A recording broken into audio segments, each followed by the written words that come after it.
Back again with more expert tips. I'm Mike Wang, the gameplay director for NBA 2K. And this episode is for everyone who wants to improve their dribbling. Dribbling in NBA 2K is all done with the Pro Stick. A simple flick of the right stick will do all your standard crossovers, shout out to everybody legs watching. crossovers, behind the Might back read your dribbles, comments kind of slow. hesitations, in and out moves, and step backs. But I'm You watching. can also twirl the Pro Stick to perform spins and half spins. The breakdown dribbles are also easy to use and feature a lot of great content you can use to break down your defender. Hold the right trigger and flick the right stick up to start a breakdown dribble. This will make your player automatically perform a series of size-up combos give it about 10 that you minutes. can interrupt with any other input at any time. Each player Alright, has about 2 10 special minutes. signature size-up combos. I better send To some perform viewers these, in here. flick the Let's right get it. stick up repeatedly in succession. Put or lightning rock the in right the stick raid. left and right, back Storm and forth alive. repeatedly. You'll need to move your Let's stick go. in rhythm with your player's signature animation to keep the SIG size-up going. Add the viewers. Where the Escape moves are viewers? some of the most effective dribble moves in Appreciate 2K y'all for for creating watching. space. Make sure y'all hit the For a like. hesitation escape, Hit the hold like the to right get trigger it started. and move the right stick in the same Appreciate direction you as your dribbling storming in the hand. live. Escape crosses can be done by holding Thank the right you for trigger watching. and moving the right stick the opposite direction as your dribbling hand. To perform a crossover combo, Somebody hold the told right me trigger and quickly move the outside right of stick left to Bloomingdale's. right or right to left. This It's will trigger your only player's money. signature escape double crossover or escape hesitation crossover. All right, we're gonna try some crossover shots. Dribble before we shoot. 2K Sports welcomes Then you we're to gonna the following work on some presentation of the NBA. steals. What it do, Steve? Welcome to 2K Sports. We have the Oh, my NBA coming up. Great to have you with us. In this Dude. game, we'll see the Chicago Bulls going up against When the I get a Phoenix break, Suns. I'm gonna check Brian the Anderson chat. here with you, alongside Grant Hill and Coach Dan Van Gundy. And the What fourth it member of do our to crew, the Allie LaForce, 29 reporting from the viewers? sidelines. Now let's take a look at Combined. Phoenix's opening lineup. They've got Devin Booker. Also Green out Storm there. the Dylan live. Brooks is out there with Leave a Malawach. comment. And it's Petrovic in at Let's the power talk forward about it. position. What y'all And for the wanna talk Bulls, about Saturday? Buzelis out there with Smith. Then it's James What y'all Harden, wanna talk and about it's other T in streamers at the ain't small talking forward about position. today? Two teams tonight trying to I'm sure I elevate can to keep up. mid-season form, Grant, and really start to push to control each I game. live a real And life, that you know gets what I'm saying? more But and I more feel difficult like as I'm fatigue stream mounts. myself to a The few travel million. miles climb and games just I don't tighten know how. up. But you know, BA, But- you just gotta push through all of that and keep playing your best ball. Here's T. Give me a shoot. Really played well against Orlando go. in his last game. Get him 6 some. to shoot. Chicago passing it around. The shot's good. Bro. And now the game is really starting to flow. We should be in for a good one. Yeah, and it's important to get that first score quickly and establish your game. Let's go. Yeah, just showcasing his athleticism. When Brooks gets open space around the rim, he looks to throw it down with authority. To the Okay. wing, right side. Pass to T. Here's Buzelis. Harden, the pass to T. Low block shot. No. Petrovic Shot. with the rebound. And it's Phoenix's ball. Now here's Brooks. Here's Petrovic, covered by Smith. Nothing, this ain't nothing. Here's Petrovic, giving this team Ugh. some energy, averaging a little Shit. over 10 points a game. What it do? And he's much more comfortable shooting off a pass. LA storming Brooks alive, with a man. nice Add shot. some lightning to the Out to the raid, right wing. bro. Pass to T. Turn them up. No, that was supposed to be a And thing. that one's good. That makes There him you 2 go. for 3. Somebody know what's going on. A little over a minute and a half into this first quarter. Green, the pass to Brooks.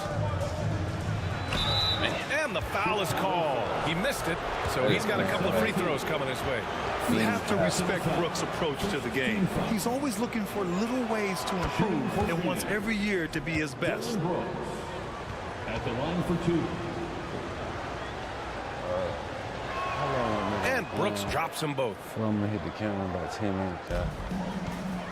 The Bulls have gone 2 of 3 from the floor. Harden, the pass to T. And Booker pulls it down to the paint. Here's Petrovic. Man, and bro. the dunk to finish it off. A beauty. Well, we all Getting know paid he's for a this. good scorer, but Green also facilitates very well. to the left side wing. Scott passes to T. And here's Smith. The shot from the low post is good. Just taking it right to the rim, and no one was there to greet him. Once he gets in deep on the defense, there is no way he's missing a layup like that. Now here's Booker. 23 points his last outing. Pass to Petrovic. Now Brooks. Clock at 6. It's tipped. When Smith is out there, that is what this team needs from him. Rim protection. Here's Scott. 2 minutes remaining in the first. 2 minutes. Here's T. He's been an offensive weapon for them, scoring around 17.5 points a game. Scott passes to T. Deflected. You see that? Brooks outside. See with the button right now. Yeah, And we're approaching about 3.5 minutes played in this first quarter. Here's Petrovic. No good on the shot. Oh, excellent D there from Harden. Gives us a chance to catch up with Allie LaForce. Just a bit ago, Billy Donovan and I were able to chat. Tonight, his team has a huge assignment, containing all-star guard Devin Booker. He told me Devin is as good as it gets at the 2. He's always applying pressure. His shooting is great, but we don't talk about Book's ball handling enough. He is lethal in that regard as well. Back to you guys. Okay, good stuff. Thank you, Allie. Scott, uneasy too on the layup. And they may have talked about shot selection coming into this. Green, the pass to Brooks. Here's Petrovic. Pass to Green.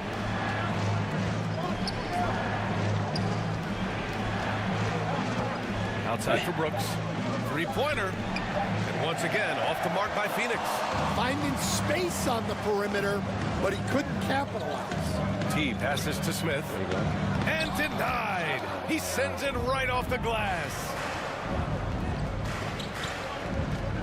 Here's Brooks. And it's rejected. Love the anticipation there from Smith. You could see him getting ready to block that. And he comes up with a bucket. That's how they like to see him operate. Big part of their attack. Let's go. Booker looking around.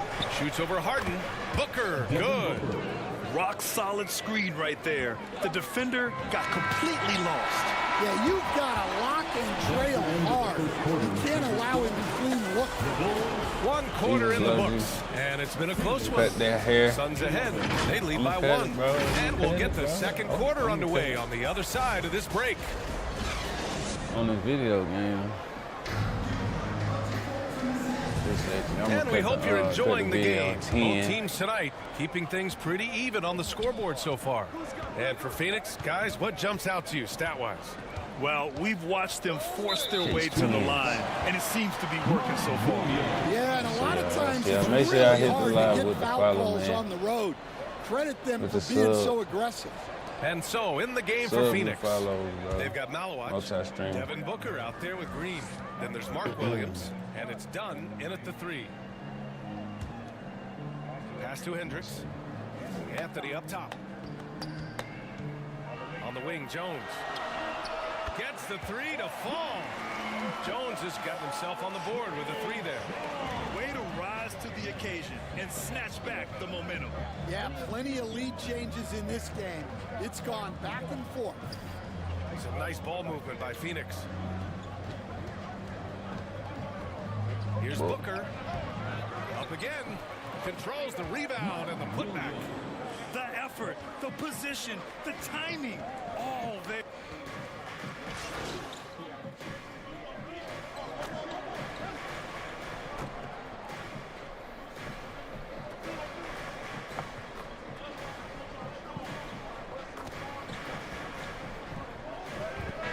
Change here for Chicago.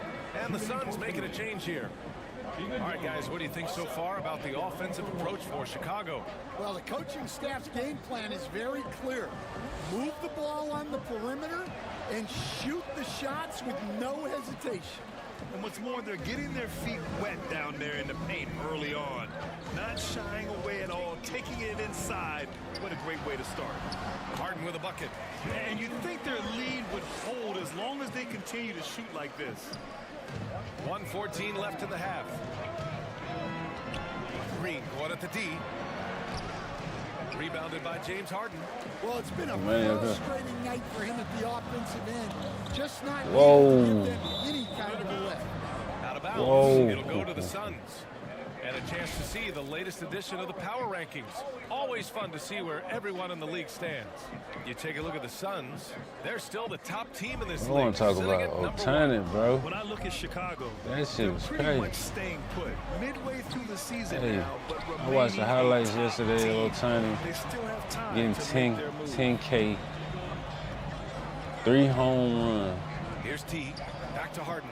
I didn't know this dude pitched the ball. And in the last 2 possessions, they've painted a picture of what Y'all know not to Otani do. pitched the Just ball way last too year. loose with the basket. I did not know. And this kind of selflessness is great to see. Textbook I'm positioning still to like draw the charge. shocked he threw 10 strikeouts. I swear I watched the pitch so horrible one game. On the wing, Green. Boy, it's pretty Defended good. by Harden. Brooks outside. Shot clock at 5. It doesn't go for him. Ooh, excellent D there from Smith. One reason this game is so tight is because both teams are hitting the boards with reckless abandon. They're really settling into a nice rhythm now, starting to gain the upper hand. Yeah, you're seeing their offense in a flow. Now it's time for their defense to turn up the heat a little bit. Oh, they had me in the game before the second half this time. Oh, The Suns, 21. that is.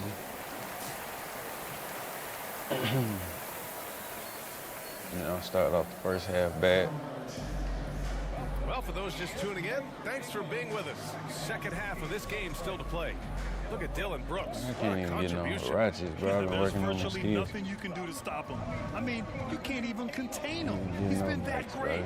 Yeah, he makes defenses look utterly helpless. Man. It's like pick your poison trying to contain him. Jalen Smith is out there with Buzelis. Then it's James Harden, and it's Scott in at the shooting guard position. That's the group for Billy Donovan, getting going here in the second half. Let's check in with our reporter, Allie LaForce. Well, guys, T in the last outing against the Magic had a nice performance. He tallied 21 points, and thanks to his assertiveness, he drew a number of fouls, getting himself to the line. Seems to be his theme lately. Nobody has been able to stop him. Back to you. Oh, great stuff, Allie. Well, no question, he made his presence felt in that one. And I think he'll try and repeat that performance tonight. Yeah, watching the film of that game, they ran some nice sets for him. I'd expect more of the same tonight. Grant, you are a Hall of Fame small forward, so you know a bit about the position. What's key in excelling at the 3? Well, B.A., you have to be able to space the floor. We almost never see a 3 or even 4 who can't make threes. And on the other end, lots of times you're matched up with quick guards. And it's Green missing. I mean, he's trying to shoot his way out of what's becoming a prolonged cold streak. Yeah, I get it, but you don't want him forcing it. It's better to get your shots within the flow of the offense. Time called here. The Suns decide to talk it over. Looking now for some consistency. Just too many missed shots. Yeah, right now, Coach needs to draw up his best play, get some points, and give this team.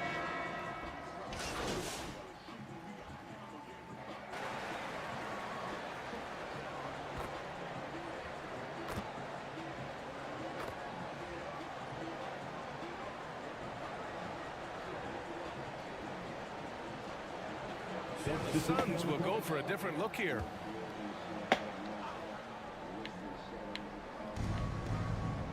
Jackson, pass to Dunn. Green against Anthony. Looking to end this cold spell. And it's Green missing. It hasn't been his best quarter. I mean, he's trying to shoot himself out of the slump. Chicago shooting their first free throws here tonight. Second personal foul. Fourth team foul. First one falls. Some changes for Chicago. Buzelis is checked in for Hendricks.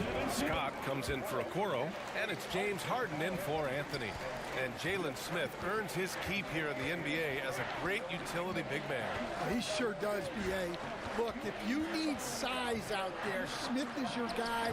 He knows his role and he works hard, pulls down rebounds, and he offers offers a little bit of floor spacing as well. Here's Smith. Oh, And a move, nice bro. finish on the layup. Smith's gotten his second bucket of the game. Well, as a big man, Smith is expecting contact. So when it comes, it's no surprise. Puts it up from 12. No good on the buzzer beater. And so it's Chicago, continuing to pile it on, up 22 as we head to the break. The Suns, 31. And a worthy candidate Doing tonight pretty as good. we take a look at our State Farm assist of the game. And he definitely deserves the award. Reading the defense like a point guard. Well, his height gives him the ability to see the floor, and he makes a quick decision and a great pass. And we reach the fourth quarter in a game that may already be out of hand. On the court for the Suns, getting the fourth quarter going. Jalen Green is out there with Devin Booker. Then it's Malawach. Then it's Dylan Brooks. And it's Robinson in at power forward. That's the shot you hope for. Right at the rim. Just couldn't capitalize. Here's Buzelis. Well-placed jumper from the free throw line. Just good, aggressive play by Buzelis.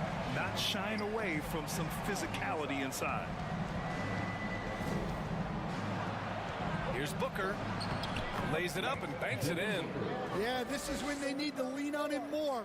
Get him the ball and let him build some momentum. Pass to Buzelis.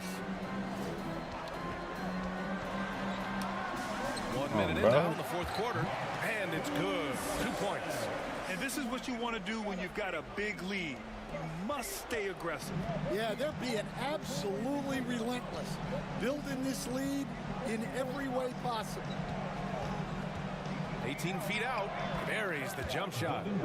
Booker's got 10 points here in the second half. Well, he's playing great tonight, but not quite well enough to carry the entire team. They need to find some other contributors. What's that? Here's T. Brooks Wow. defending. T, no good. Trying to Keep close shooting with out. the buttons, You gotta bro. know who's hot and who's not. Can he keep it going? That one a little long. He expects to make every one of those, and we expect him to make them too. Pass to Buzelis. Here's T. Robinson defending. Basket counts. And that's 10 points now for T. Looks like we're starting to see a pattern here. Not afraid to get in the paint and get wet. Booker against Harden. And he lobs it up top. Oh, man, take a look at that one.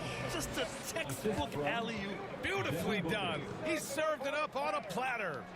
Chicago calls timeout. And Grant, many of the newer rules have helped unlock offenses.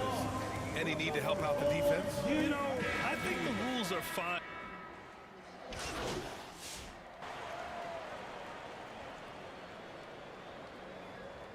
Substitution on the court.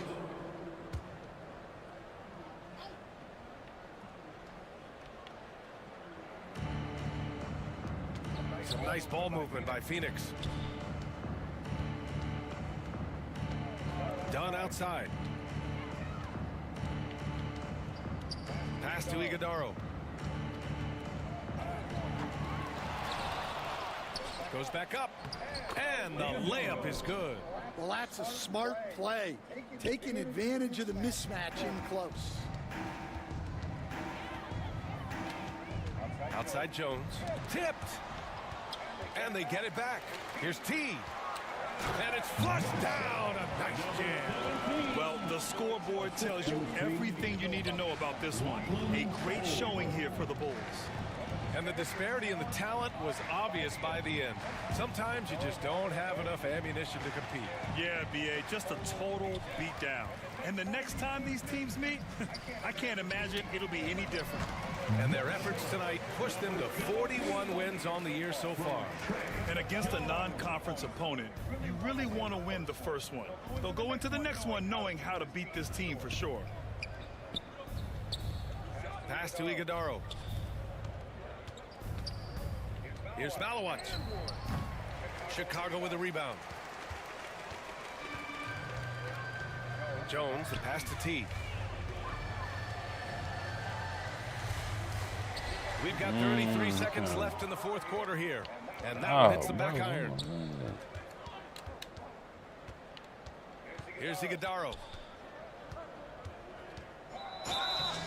And the shot counts. He's fouled, and it's a chance for a three-point play. Shooting for Phoenix.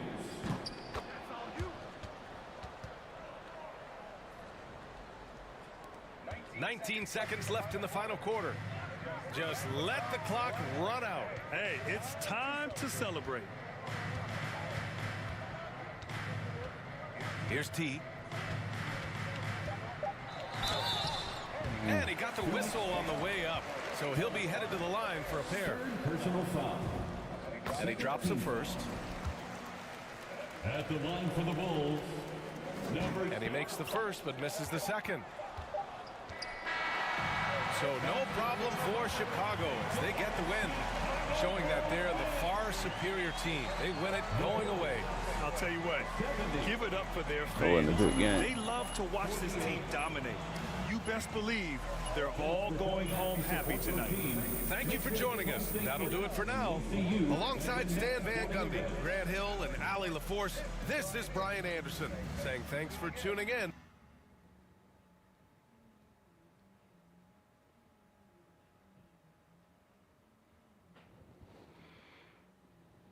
I'm gonna work on my jump shot, bro.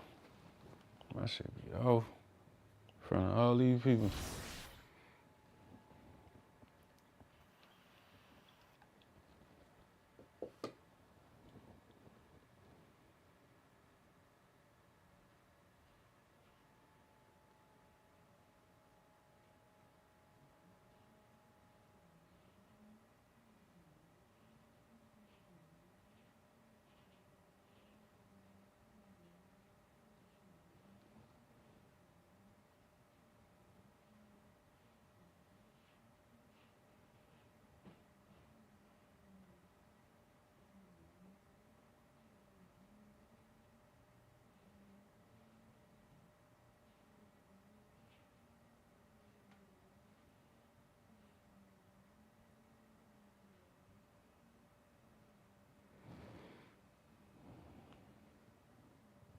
These numbers that he's scoring is interesting.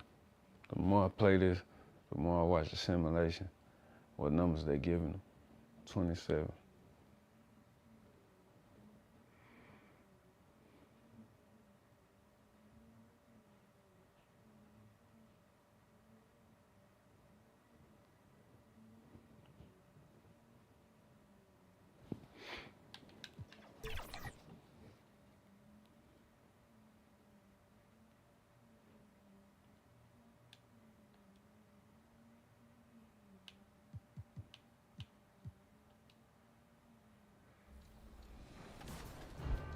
There are a lot of interesting cancel moves and dribble combos that can be done out of all the standing moves I've mentioned. So just experiment and learn 2K's freestyle practice with various ball handlers to see what you can pull off. After you've perfected the standing dribble moves, try flicking the pro stick in different directions while going downhill. Quick double throws on the pro stick gives you unique moving double crosses, so make sure to explore all the different signature animations and find your favorites. You can also quickly throw the right stick up twice while driving to perform your player's signature double cross.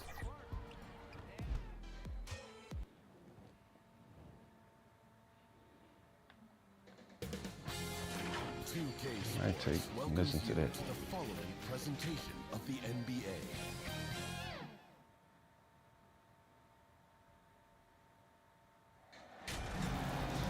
Welcome to the NBA Rising Stars Challenge, a game that has become such a special part of All-Star festivities. And that's really because it always provides us with such an entertaining look at the next generation of NBA stars. In a game like this where the pressure's off and it's all about having fun, I think we really get an opportunity to see just how skilled these young players are. Exactly. I mean, nobody's going to get on top of you if you go.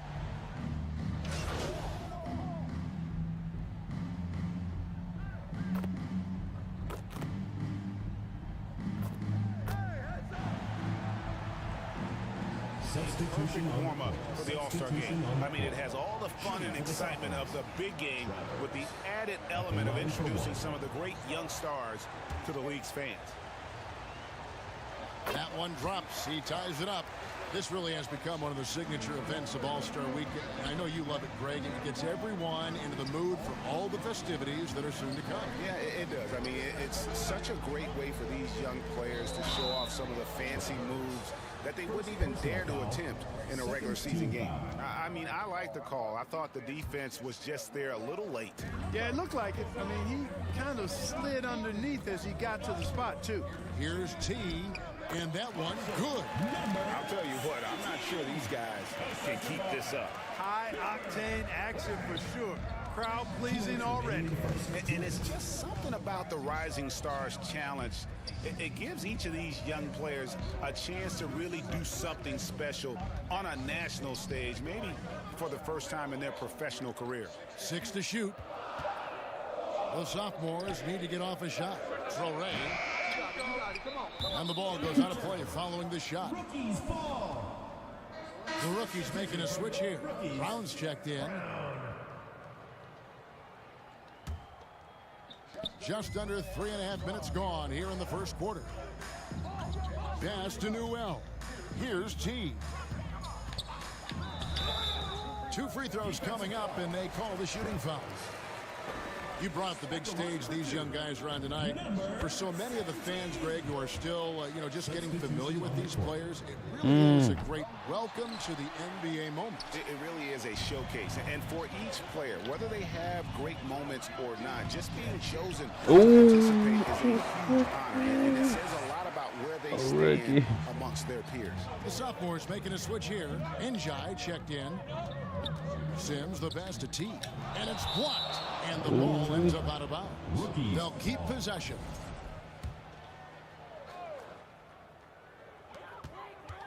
Pass to Sims. And we've got a collection of the greatest players in the world here. I mean, and playing in an event where they can really let it all hang out. And that's exactly why we always come away with such great memories. I mean, because they really do try to give the fans as many highlights as possible. And they are the best players in the world. And it's rookies ball.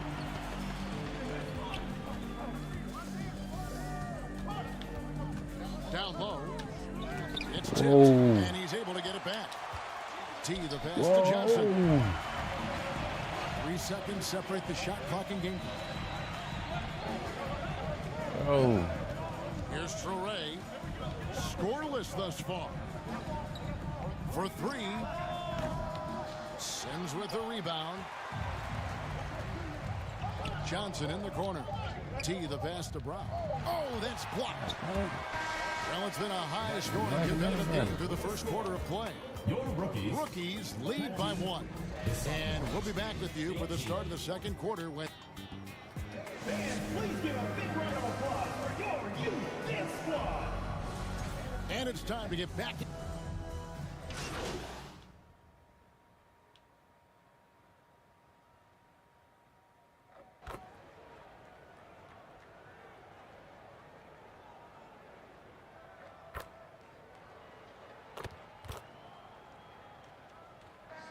Rookies with new faces on the floor. The sophomores making a switch here. A little light on the fouls in terms of what's been called tonight. And that's usually the theme in this game. I agree. I mean, the guys always play reasonably hard, but they don't necessarily play physically, if that makes any sense. The officials' jobs are usually pretty easy in this one. And they're really getting more points at the free throw line here in the second quarter. Definitely, that's one of the reasons they're in front right now. On out there with Newell. Then it's T. Then it's Johnson. And it's Sims in at the point guard position. That's the rookie's 5. And he's good on the 3-ball. 6 points for him. And for this young man, this game is serving as kind of a coming out party, if you will. A lot of fans haven't seen him that often during the regular season. And that's one of the neat things about the Rising Stars Challenge. It's a way for some talented young players to get their first taste of the national spotlight. And not as many turnovers as we often get in this game. So good to see both teams taking care of the ball. Yeah, it really is. I mean, surprisingly, very well controlled for the most part. Sometimes things get a little wild out there, but not so here. 1:07 left to play here in the second quarter. Out to the right wing. Here's Sims. He has yet to score. Brown kicks to Sims. Just 5 to shoot. The 3 from Johnson. Good for the basket. Starting off 1 for 1 with that shot. And some players in the Rising Stars Challenge aren't especially well known yet. But this young man is someone we've already become very familiar with. It has not taken him long to really establish himself in the league. He's been logging a ton of minutes. And that's a great play on the backboard for him. I mean, it's what we expect. All his second chance points do not come by accident. A shot by T, no good. Blown opportunity there. He's got to have a short-term memory. Forget about that one. And he banks in the lane. Demons got 13. Yeah, and there it is again. On a lot of their possessions this first half, they've established great inside position. And he takes that one up and powers it through. The D just kind of stepping aside and letting him get to the rim. There's a reason, GA. The lead is what it is right now. You know, you look. And so we conclude the first half. Rookies ahead, leading by 14. And join us right back here after. And we're glad to have you along as we resume the action at the Rising Stars Challenge. Some great careers in store for these young men. And what a showcase this game has been for the league's best and brightest young stars. And you know, one of my favorite things is seeing the camaraderie. This is your first time watching, make sure you hit the follow. These teams really enjoying. How y'all doing out there today? Each other. Saturday, we just getting in the game, hopefully.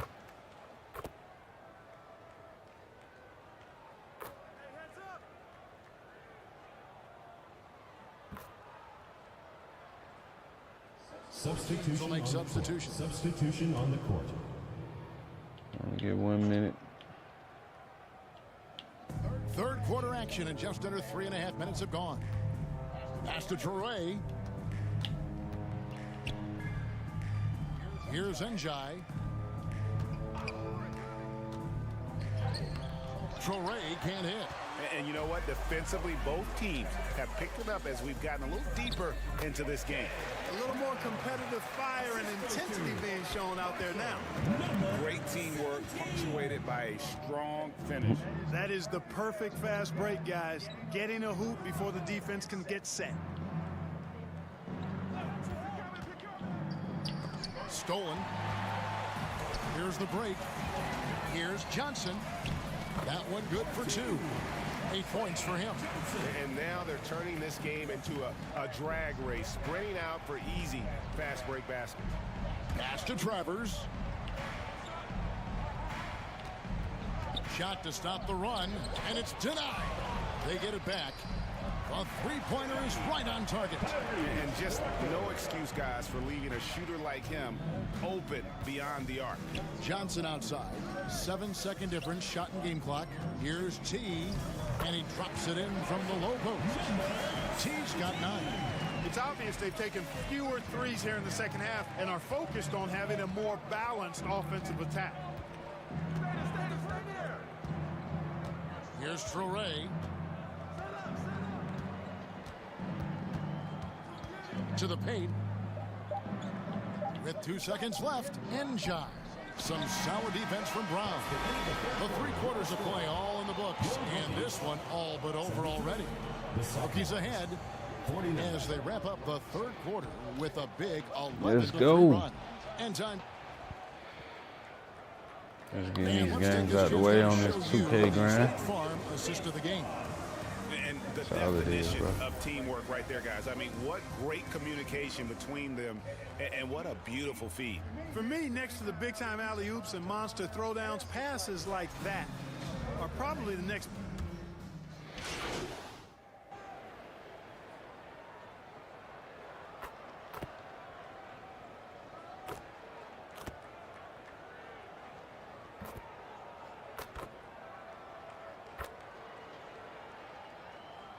Substitution deciding to change it up. Substitution on the court.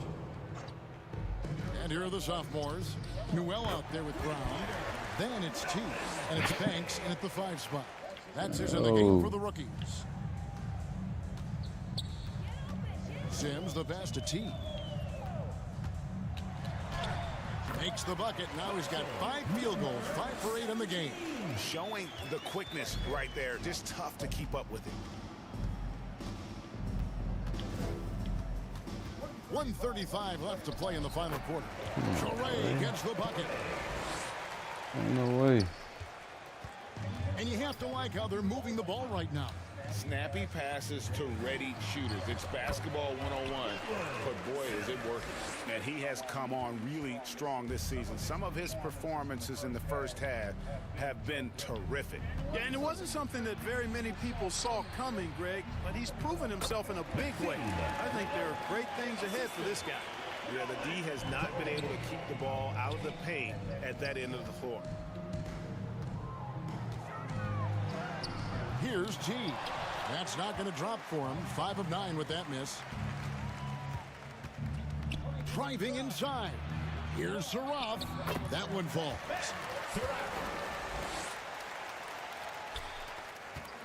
And it's the rookies now.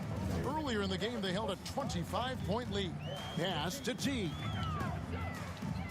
Sims in the corner.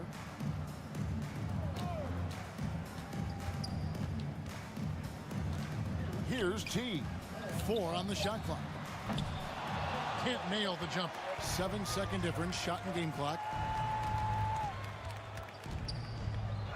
He's covered by Brown. Kept alive. Bucket is good. No question who's been in control of this game. Boy, they have really taken charge here. Pass to Newell. Here's T. Out left to the wing. Damn. So it's the Rockies taking care of business in this one. What a terrific game. I tell you what, these young players are going to give us years of excitement to come. The future of the NBA is looking very bright with these guys, Kevin. Terrific young players. It sure is. You're right, Greg. This really was a fun contest to watch, as it always is. We hope you've all enjoyed it as much as we have. Thanks so much for joining us. For Greg Anthony and Clark Kellogg, I'm Kevin Harlan. We'll see you again next time. Next year will not be doing that. For that much money, they crazy. I thought I was gonna get some money in. Will not be doing that again.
Send me a YouTube video on how to play with post control on 2K26.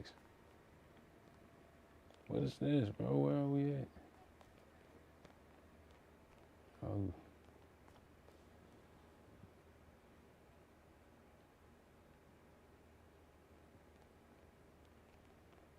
Comprehensive tutorial on playing with post control in NBA 2K26. I'm starting the video. Dominate with the best post-up guide in NBA 2K26. Beginner and advanced tutorial from Kevin Cruz for you. Other helpful videos on NBA 2K26 post control, NBA 2K26 post moves, tutorial HANDCAM, how to fade, hop step, drop step, hook, post go to shot, and more. Channel Venice S2K. Link to YouTube. NBA 2K26 post signature shots controls guide Hakeem.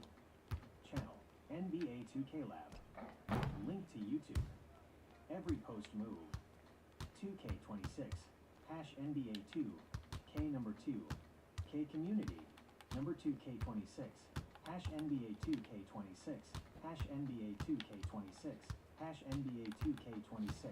Gameplay. Channel X Uncle Kano. Link to YouTube. YouTube. Hakeem Olajuwon's post go-to shot is amazing on NBA 2K. Man, I'm so Southside, so Hello? What's up? Hey. Yo. How you want me to send this money to you? Just Zell it to my email. Zell it. Okay. All right. I'm on the live. I'll talk to you in a little bit. All right. 26. To activate this, all you need to do is hold the left trigger and hold up on your right stick and time the shot. Come to NBA2KLab.com for the best jump shots.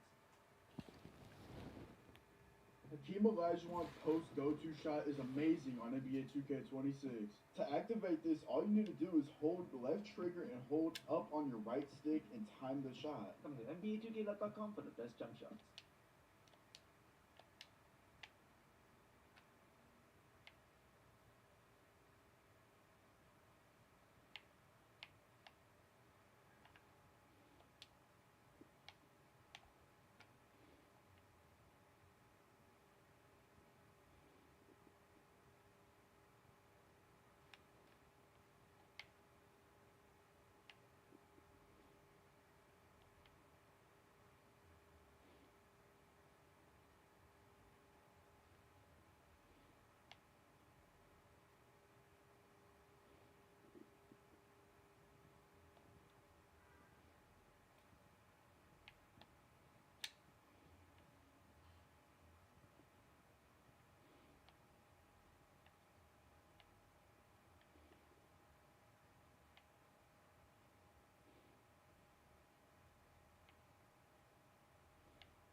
Hakeem Olajuwon's post go-to shot is amazing on NBA 2K26. To activate this, all you need to do is hold the left trigger and hold up on your right stick and time the shot. Come to NBA2KLab.com for the best jump shots.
like it. Great choice.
I swear I got this stuff for free yesterday.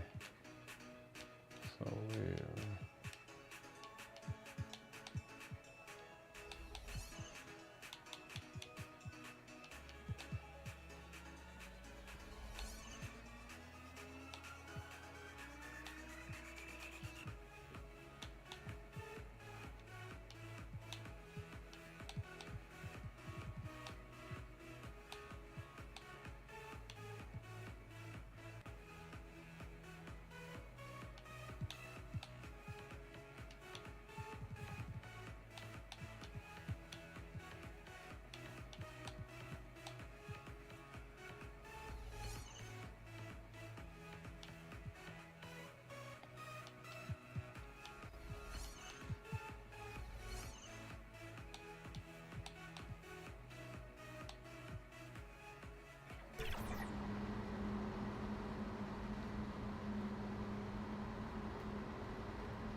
It's dope right here. It's dope.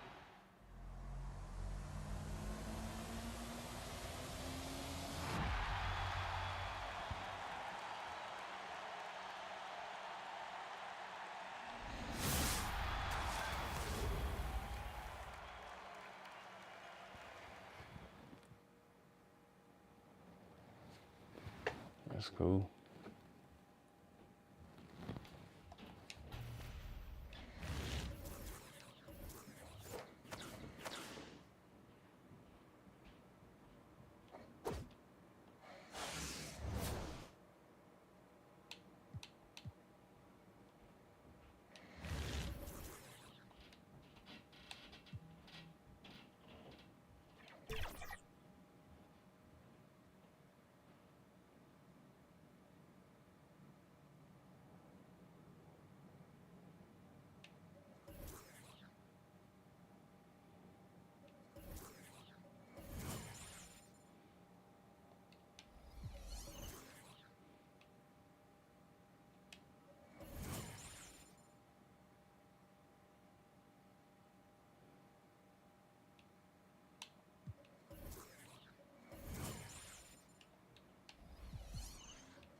Bored.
Alright, what's good, y'all? In this vid, we're gonna be getting straight to the point. Post move tutorial. I'm gonna go over every single post move, post movement, how to chain things together. So, you've got the hand cam as usual. So, we're gonna be getting right into it. I'm using Hakeem Olajuwon. He's got the post bag. So, perfect guys to actually show you guys these moves. So, let's just start with the basics. How to get posted up. So you've got your left trigger, LT or L2. This will allow you to enter or leave the post. So you gotta keep it held to be posted up, and when you release it, you just get face up. Now while posted up, you can move left, right, front, and back with the left and your right joystick is gonna be an array of these post movement moves that you can do. Let's start with the most important one. If you, while posted up, flick up on the right stick, you're going to be changing dribbling hand. This is super useful if you're trying to move around and maybe unlock some different animations. This is how you change dribbling hand. Our left and right are going to be fakes. So you got your shoulder fake outside and inside, depending obviously on the hand you're dribbling with. And going down is going to be allowing you to avoid steals. I don't really use that, but at least you know how. And same thing, if you press both triggers, you get different types of moves. As you can see, left and right does change hand also with a fake. Going up is the same thing, and going down is a post step back, which is pretty useful if you know how to use it. When you're not dribbling, you've got a different set of moves, which is basically your triple threats. You can enter and leave the post. You can switch where your back's facing, and you've got the same kind of fakes that you can do out of the triple threat. And this is down is going to allow you to like look for a pass or something. No one uses that. So these are the triple threat moves. All right, now let's go to the post moves. So I'm talking movement. I'm not talking shots. I'm talking spins and drop step. These are really useful. So for a drop step while posted up, you want to be going to the basket. Tap X and throw your left stick towards your back. That'll give you that drop step. You can after you could go up, dunk, or pass out. So drop step, really useful move, very used in park by post players. Make sure you know this move. It's really good. And we're gonna go to the pro hop, which is basically just like the drop step, but instead of going towards your back on the left stick, you're gonna go towards your front. That'll give you that jump animation called the pro hop. It is also pretty good if you got strength on your player, so make sure you know this move. And next, we're gonna go to the post spin. So while dribbling posted up, you want to simply spin your joystick to the direction you want to spin. So if you want to turn around, spin towards your back. If you want to push out front and spin like that, you spin towards your front. Now, it's the NBA on 2K Sports. Good evening, everyone. This is Kevin Harlan, joined by Stan Van Gundy and Greg Anthony.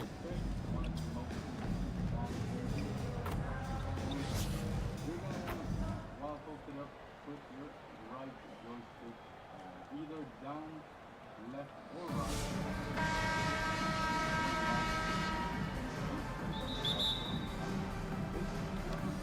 So Atlanta will get the first possession.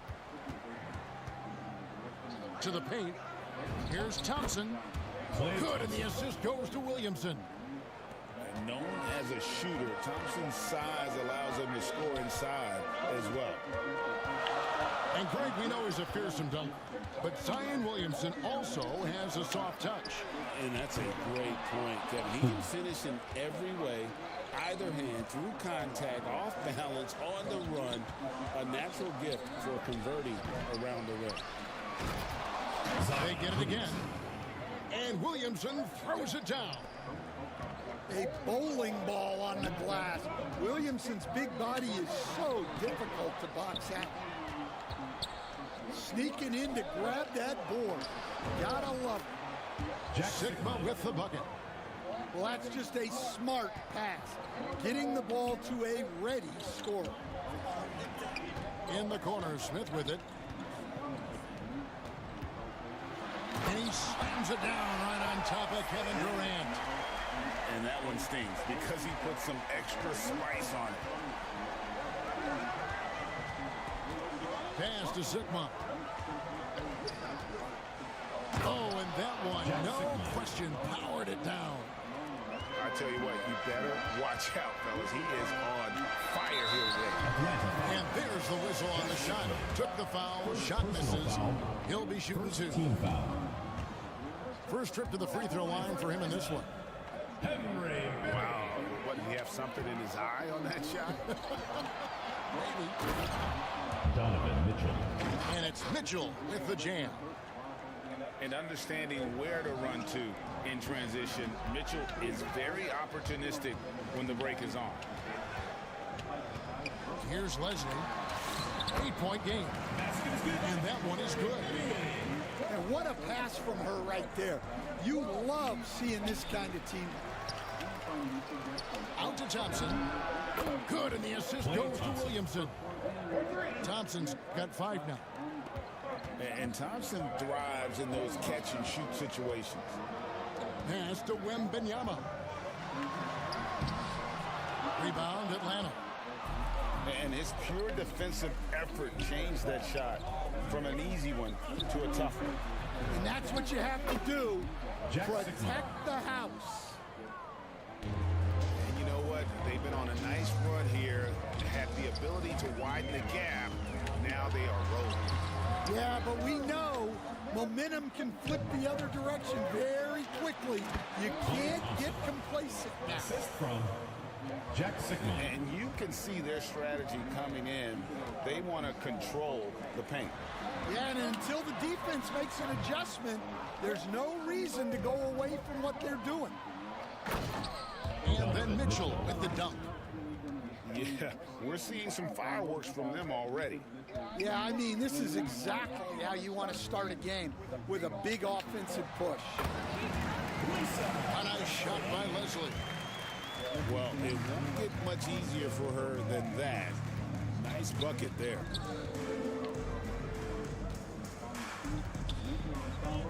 Here's Williamson. It's blocked. And as it goes out of bounds, Atlanta able to keep the ball here. Atlanta making a switch here. And we're just over 3.5 minutes into the first quarter. Klay Thompson drills it from outside. And what a way to start this game, dominating at both ends of the floor. Obviously, guys, brilliant coaching, a perfect game plan. It's 3-on-3 on the fast break. There's a killer two-handed slam. Playing with high energy, outworking the defense up the floor.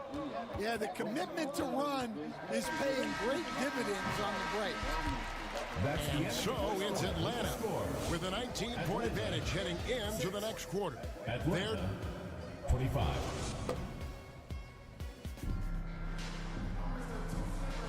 And if you're just tuning in, we've got a wide margin on the scoreboard, but plenty of time left for a comeback. And a moment here to take a look at some of the hustle stats for Atlanta. Well, they're playing with great pace, pushing the ball up the floor and attacking before the defense can get set. And guys, another thing I love is their pursuit of the ball. I mean, creating second chance opportunities just with effort. Pass to Wiggins. It's stolen by Stoudemire. And he caught that pass in full stride on his way to the big slam. You can count on Stoudemire finding the open man. And a foul called on Nerlens Noel. That is his first foul of the game. First team foul. In for Atlanta. Here's Wembanyama. Scoreless thus far. And the rejection by Noel.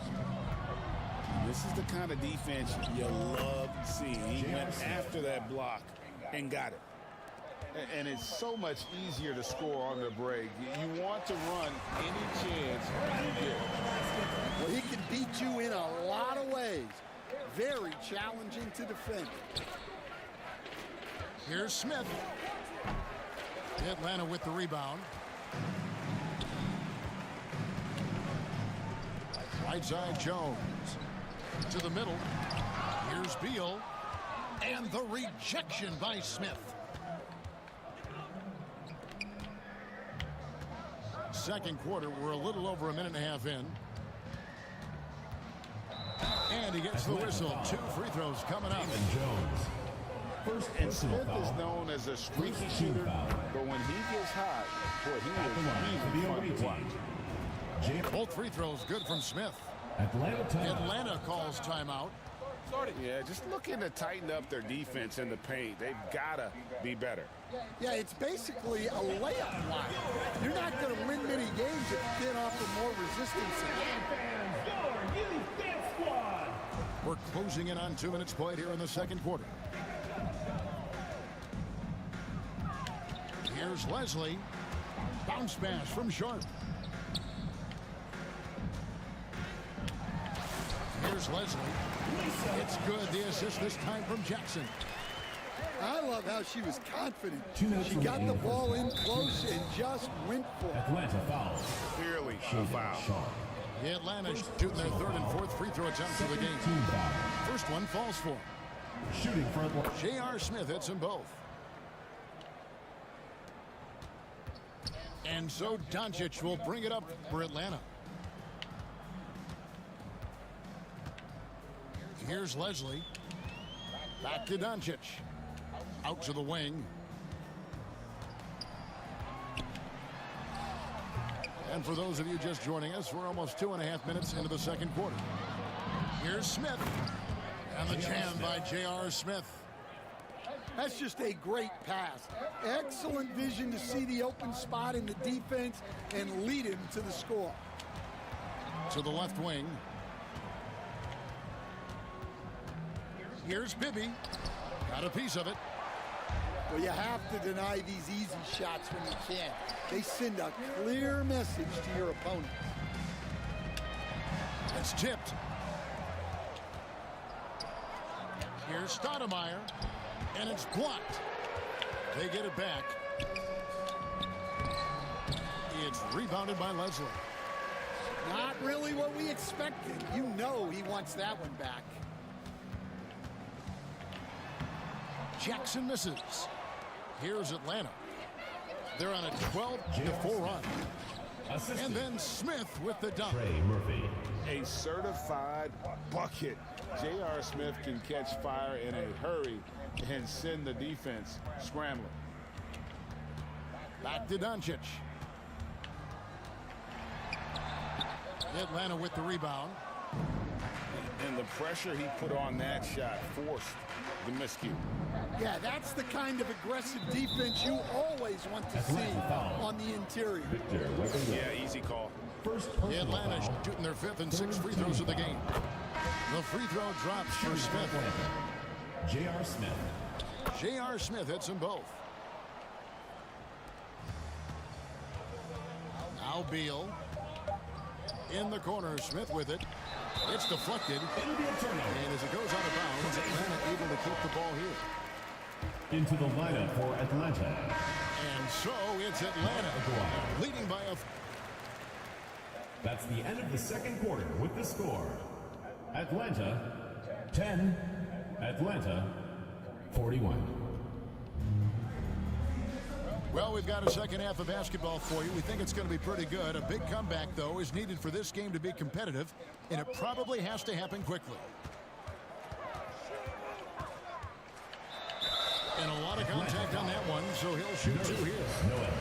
And sometimes you catch the defender leaning. Looks like that's what happened on that sequence.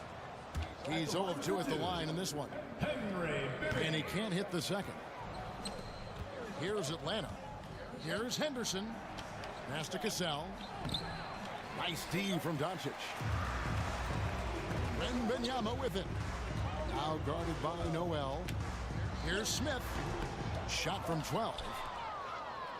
Oh, and a fast break for Atlanta.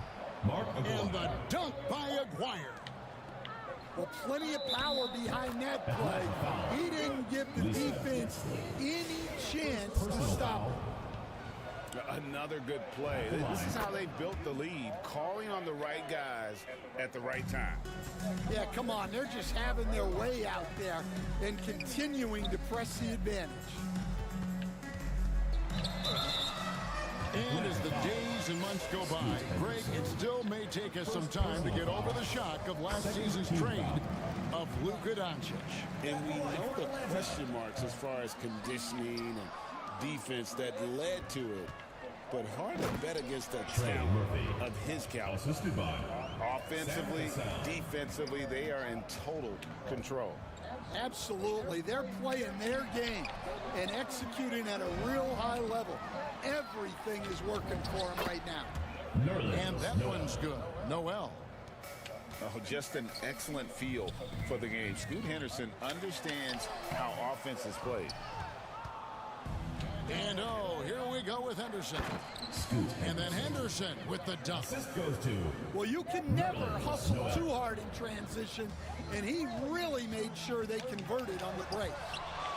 And the rejection by Noel for the finish. And then Henderson with the jam. Hey, whatever adjustments they made at halftime, they are working to perfection. Well, sometimes you just make shots, but they've certainly come out on a tear here in the third quarter. Here's Smith. That one's off, still out of sync. Down low. Here's Aguirre. And the dunk by Aguirre. They just won't miss. I mean, this is incredible. Well, as a coach, this is when you enjoy what you're watching. Your team playing well and everything just flowing. To the inside. It's stolen by Smith. Nice ball movement here by Atlanta. Doncic outside. Off with the layup. All the energy is on the other side right now, and every miss just makes it worse. Their body language does not look good right now. They're deflated and unable to stop this run. And Henderson throws it down hard.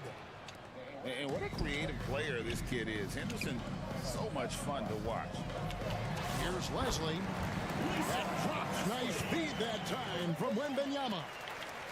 What a flashy sequence by her. You can tell she enjoys showing off from time to time. It'll be a turnover. And the ball goes out of bounds. Last touch by Wembanyama. Substitution on the court. Here's Noel. Sabonis grabs the board. Here's Atlanta. Back to Sharp. Out to the right wing. Here's Jones. And he can't bank that one in. Here's Noel. And he drops in the layup off the glass. Pushing the action, getting others involved. He does it time and time again. Yeah, when you're moving the ball like that, it just keeps everyone engaged in the game. 2-second difference between shot clock and game clock. Stolen by Henderson. And here we go again. Atlanta on the break. And I think that play sort of sums up what we've seen tonight. Just simply being outplayed both sides of the ball. Smart basketball defensively turning into easy points. Substitution on the court. And so it's Atlanta holding an unbelievable lead as the quarter wraps up. 13, Atlanta, 62. And there may not be a lot of drama down the stretch as we head into the fourth quarter, but stranger things have happened. And so it's Atlanta with it. And finished off by Williamson. Already such a well-coordinated athlete for his size and age. Williamson bringing down the house. Outside, Beal. Pass to Plum. Now, here's Sabonis. Inside. Here's Plum. Outside for Beal. That three off the mark. And here we go. Oh my goodness, that is an outstanding finish. Defying the laws of physics, Zion Williamson. Pass to Plum. Here's Beal. And Thompson sends it back. And as it goes out of bounds, Atlanta able to keep the ball here. Substitution for Atlanta. We've played just over 1 minute here in the fourth quarter. Jackson. The shot that time, not on target. Here's Williamson. That's in, coming off the assist from Thompson. Well, that contact does nothing to Zion. He's just way too strong. Outside Jackson. Over to the left wing.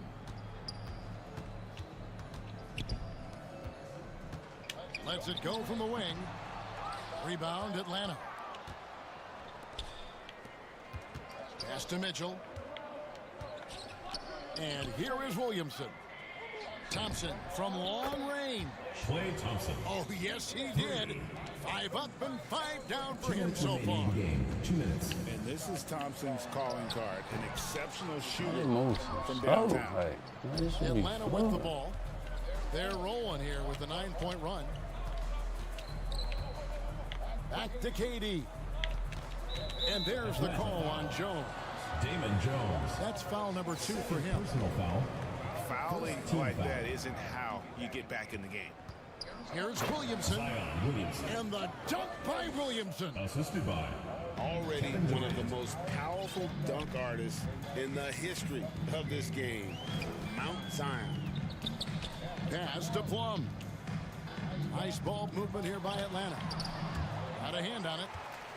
Tracking that ball all the way. Strong defense at the rim. Here's Atlanta now. Here in the fourth quarter, their defense has been very strong, allowing no baskets. Well, Thompson is having no trouble finding himself shots, and you just keep pouring them in as long as he can. Personal foul. And guys, let's get your take on the scoring breakdown for Atlanta. Well, their passing has been just exceptional, and it's opened up the floor for them on numerous occasions. And all game long, they've worked the ball inside. It's really worked well for them offensively. Three-pointer. That's good, and it's KD with the assist. And guys, he's been a one-man air raid coming at them time and time again. Well, what I love about his three-point shooting is the spacing that he's adding. It makes things a lot easier for everyone else. Clock at 6. Here's Plum. Off the left rim and out. Williamson with the bucket. Inspired tonight. They fought hard and at crucial points just made the plays. Yeah, they saved their best basketball for this home stretch, and they certainly earned this win. 1 second separating the shot clock and game clock. Mitchell outside. And he could not get that one to go. Out of contact, and he'll go to the line for 2. Personal foul. And he makes the first. Shooting for Atlanta. Donovan. And Mitchell drops them both. And Atlanta has possession. On the wing, Jones. And again, unable to change momentum here. That's the end of the game. Thank you for coming out and supporting your And team. so Atlanta Please takes take this care to get one home safely, by a and we'll big see you margin. at the next This event. one was over well before the final buzzer. The fans were waiting for something to get excited about, Greg, but they never got it.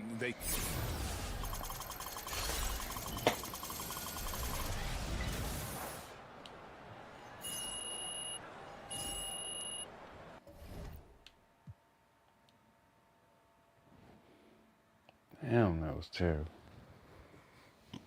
I might suck at this shit. Damn.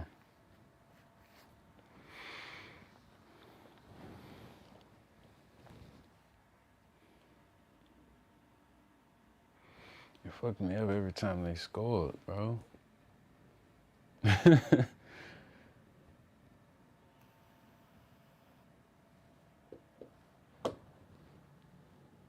Everything gonna be alright though. I'm just chilling, man. I'm just playing. I say I ain't in. Yeah, shut the cameras up. This was ugly.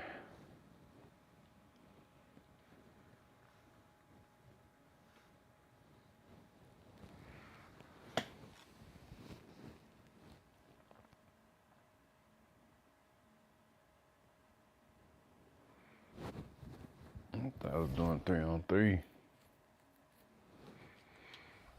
Whatever, bro.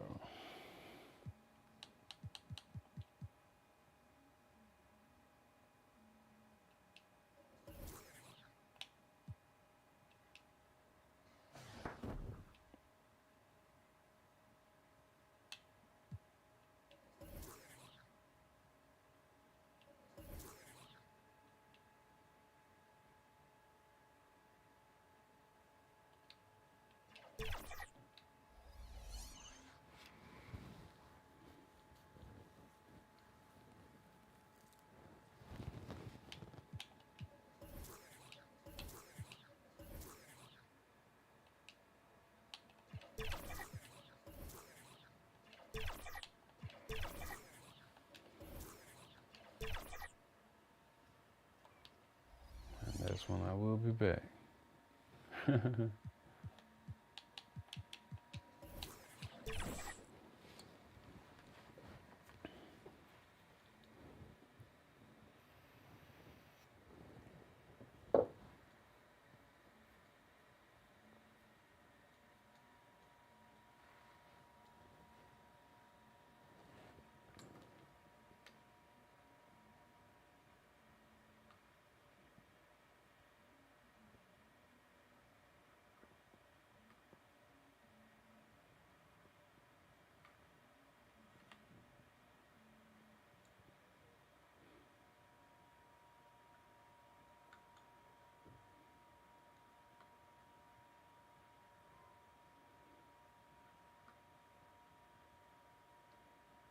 Send me a video for driving layups and driving shots because I'm missing a lot of them in the mid-range. And how to play with the pro stick to shoot correctly.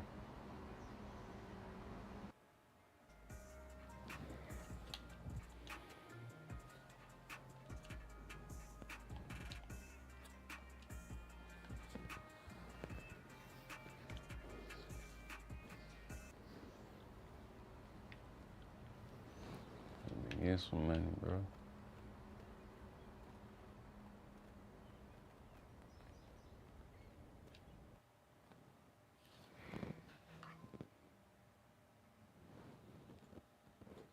I've just been really into streaming this 2K.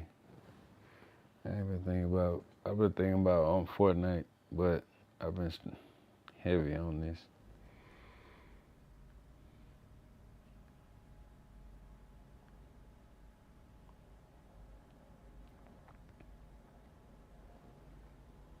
sports gamers. Today I'll be breaking down the different moves you can pull up while driving towards the paint, how to execute and ways to use them to become a more efficient player and help you avoid some common mistakes while driving to the paint in NBA 2K25.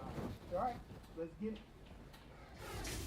So let's talk about how you're going to want to adjust your layup timing in NBA 2K25 with the new layup timing profile.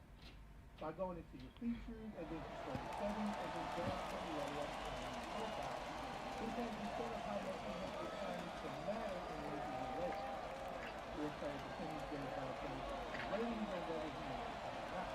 So by the finishing, I'll be about lowest reward grade how coverage you are in the same rating over the timing. Normal risk reward is what previous players have been given you to control over what you decide. And high risk reward puts all the pressure on you to make the shot. Later you make well-contested shots at a higher rate and get a swing, but more likely to miss bunnies if you make it the time as well. So it's a bit of risk reward. Now going into your features again and then down and customize turns and then shot and then shot. You can turn your meter all players from dunk attempts if you want. Location, which happens at not having at the bottom of the card and look at the meter on that traffic it's better with the buzzer test. And you can change the type of move you're dealing with if you like to play the meter on or one actually out.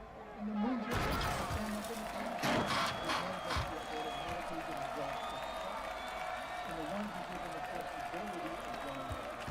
So first, when you affect the use of the defenders like the one way and go on the other while driving to the back. You can effectively replace placing with a winning point for defenders who are already part of the team.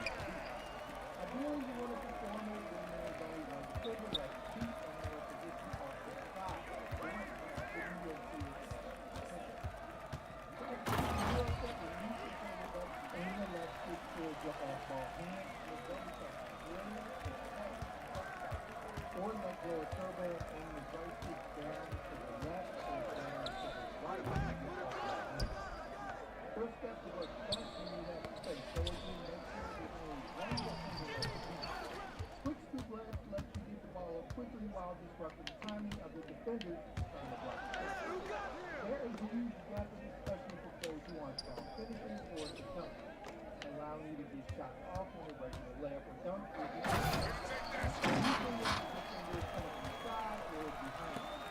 Or if the last defender is too deep and you want to defend it properly. To perform a quick scoop layer, release the turbo button and hold the right stick to the left or right, depending on which hand you are using. The goal is typically to use the hand further from the defender, giving them little chance to block it. However, using a hand closest to the defender can also work, as it shields the ball and walls up the defender from even attempting it. You can even perform a quick scoop while moving and racing to reach the defender. Be prepared though to release the right stick quickly as the scoop lands. You can even add a bit of quickness using the hand opposite of the direction you're moving towards if you have hold the space. The hop step is another great move for weaving through traffic and creating space. Incredibly effective because it almost guarantees it's close to the ground. Damn. But the big advantage of the hop step is that you don't have to jump for the shot right time. Giving you flexibility or play top decision on how to react. So there is no reason to do that. And because you're attempting to move quickly, you need a hot middle to react to it. They don't want to. To perform a hot step, tap the square or X button on your controller. And aim it in a system direction on hot. Now to go for the shot immediately after tap square again before turning the defender. And only hit the square at once will cause your player to go for a pump fake into the right. Or aim the right stick in the same direction you would the Euro step. Down to the side. While this time holding the right trigger front of the movement. A floater is a hierarchy shot used by smaller players to get over similar to the quick player, a quick release allows smaller guys to operate in the mid-range area before the defender can some floaters never hold the right stick straight down while it's driving.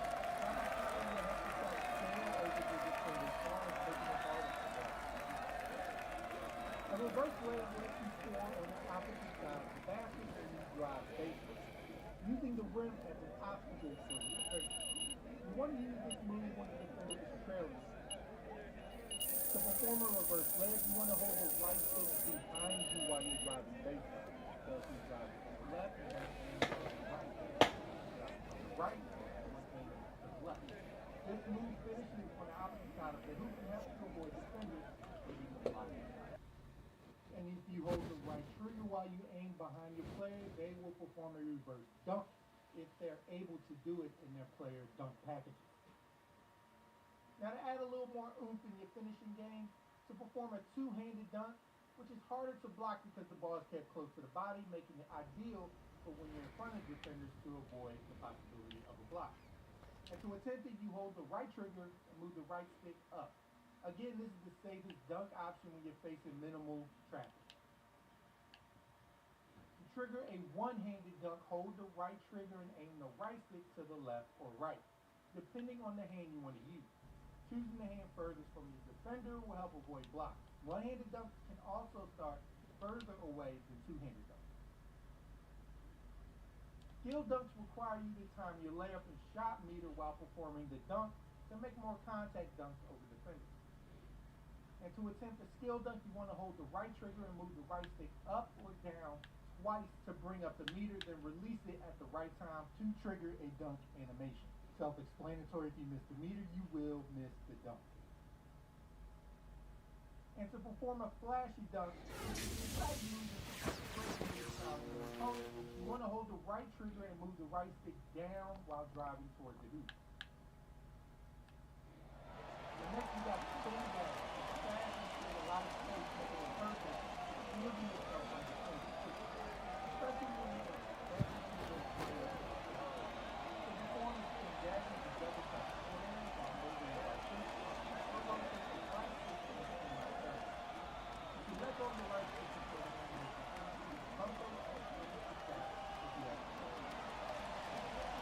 basic trick is everything to shot block for the team to get it with the shot.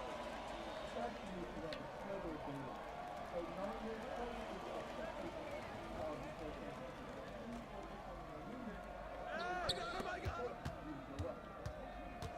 Right here! And you can transition from your way to grab! No, by holding the right stick before the other. One of the simplest but important things about finishing at the rim is making sure you're close enough to the rim. Or else you will unfaithful or seeing the defender bearing down on you or the defender wide open, cause you to hurry up with the do. If you can always do it there or leave you and keep it in the when it's okay to trigger animation by your player having more momentum to the win.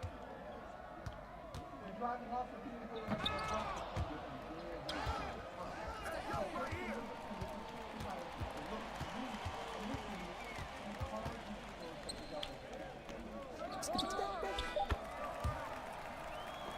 And lastly, you don't have to be turbo and unless you go for a dunk, take your time to take your time.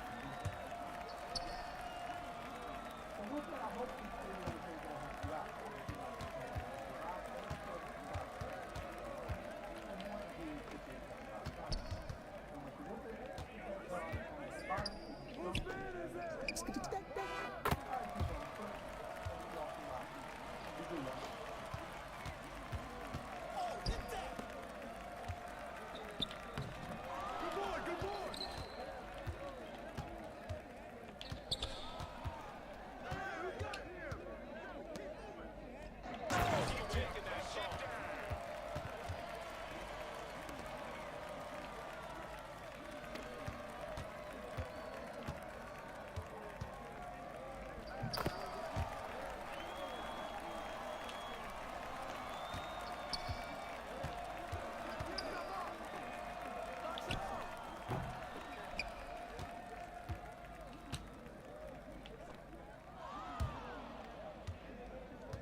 Oh, that was good. Damn.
What up, K Dollars?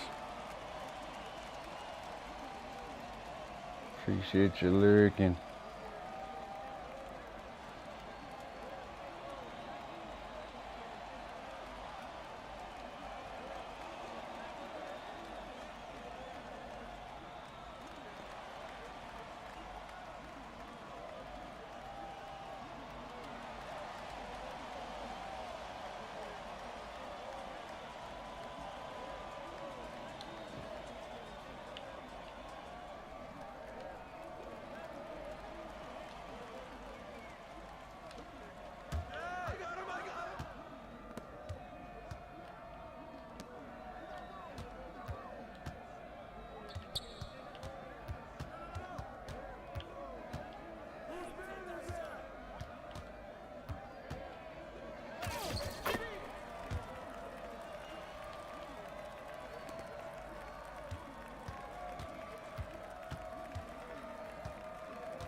Damn, huh?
Oh for 3.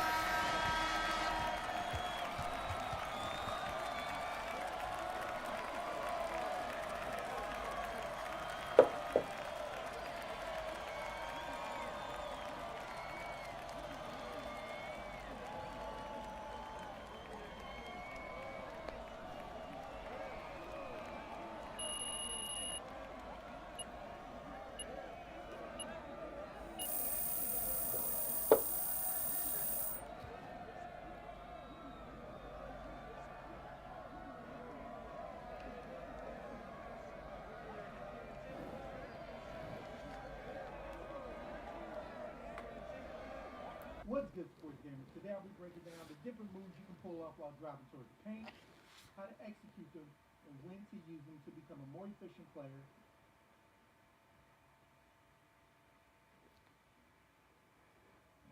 Hey friends, don't go pushing that pause button. Don't you want to learn how to work on your own car and truck? We've come to the right place. At One Auto, we want to teach you everything you need to know. What's good, sports gamers? In this video, I'm going over a range of different aspects of 2K to help improve your game on the virtual hardware. So with that, let's get to it. When playing 2K, whether against human or computer defenders, you can quickly get exposed for not thinking before you pass. Every pass requires you to make sure the passing lane is clear before pressing the button. Scan the court before committing to that pass, especially against human opponents who can shrink passing windows in an instant. They see the same things you do with the same camera view. If you notice the indicator light under a player near your target, chances are they're not actually open. They're just waiting for you to throw the pass. Being aware of humans trying to jump your pass can help you take advantage of them and force them to take themselves out of the play. Now, if you hold the right stick up from a standstill position, you will activate that player's go-to shot, which combines a bunch of dribble combos into that player's signature go-to shot to create space for jumper. This may sound simple, but you'd be surprised how often it happens. During a possession, there are 5 defenders on the court, so make it a priority to try not to run directly into your teammate's defender. Doing so makes it easy for the opposing team to put a hand in there and steal the ball, as you're effectively running into a double team.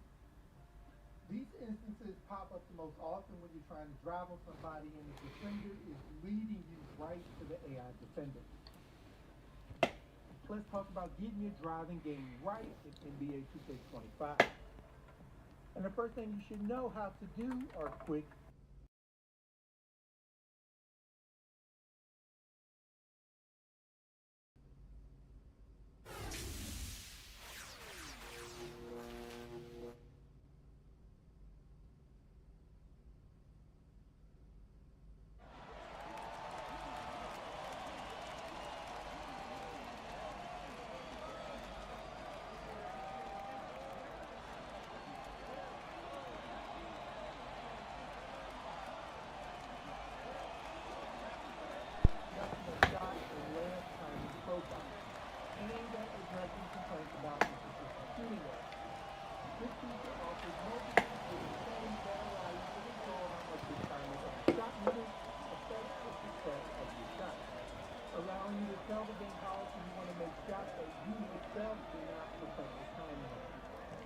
depending on the shot profile you select, lets you increase your chances of making that shot using the graph.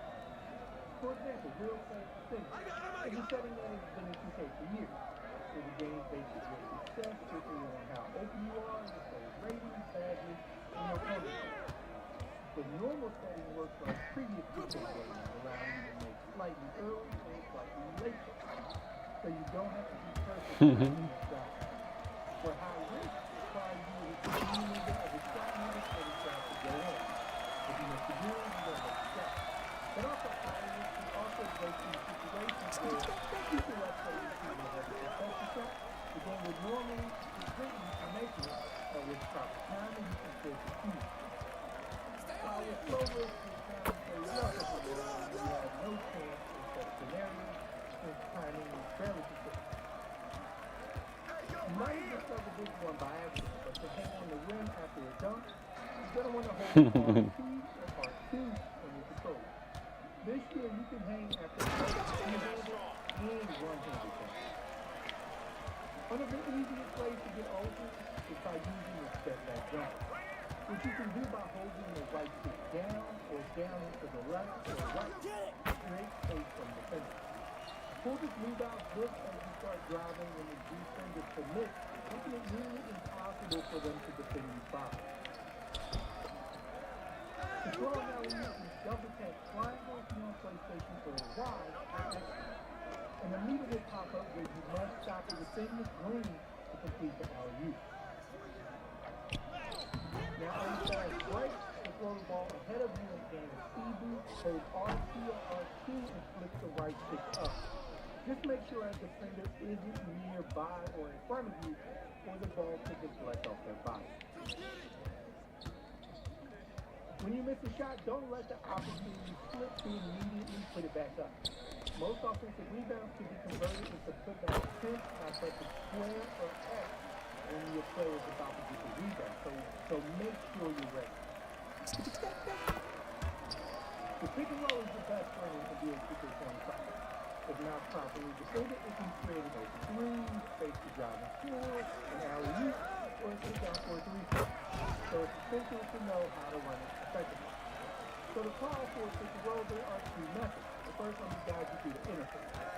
When the screen comes over, you'll have two options to choose, which side to set up on, and whether the screener should roll to the hoop or fade at the screen to you. To select a pass, press the left stick in to switch the side. And whichever side shows the vertical line will be the side the screener sets up on. The second choice is to tell the screener whether to roll or fade. Typically, you want them to roll if they can shoot and fade if they're a shooting threat, which stretches the defense to the perimeter and gives you more room to drop. And you can change this by pressing R1. I need my money, bro. Fuck what you talking about. I need my money. Fuck what you talking about, bro.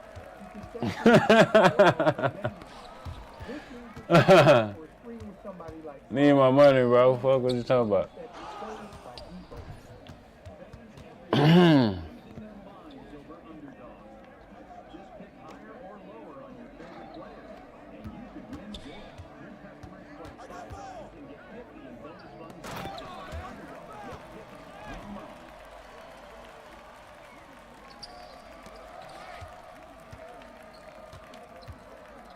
Or somebody like Giannis or just at the road. It's when you see the team and you call it for a screen. It just determines the default account. Now that you understand the interface, there are two ways to call for a screen. Bro, you see me right there, you could pass it to me, bro. I set up plays, bro. Dumbass. I hate that mascot too.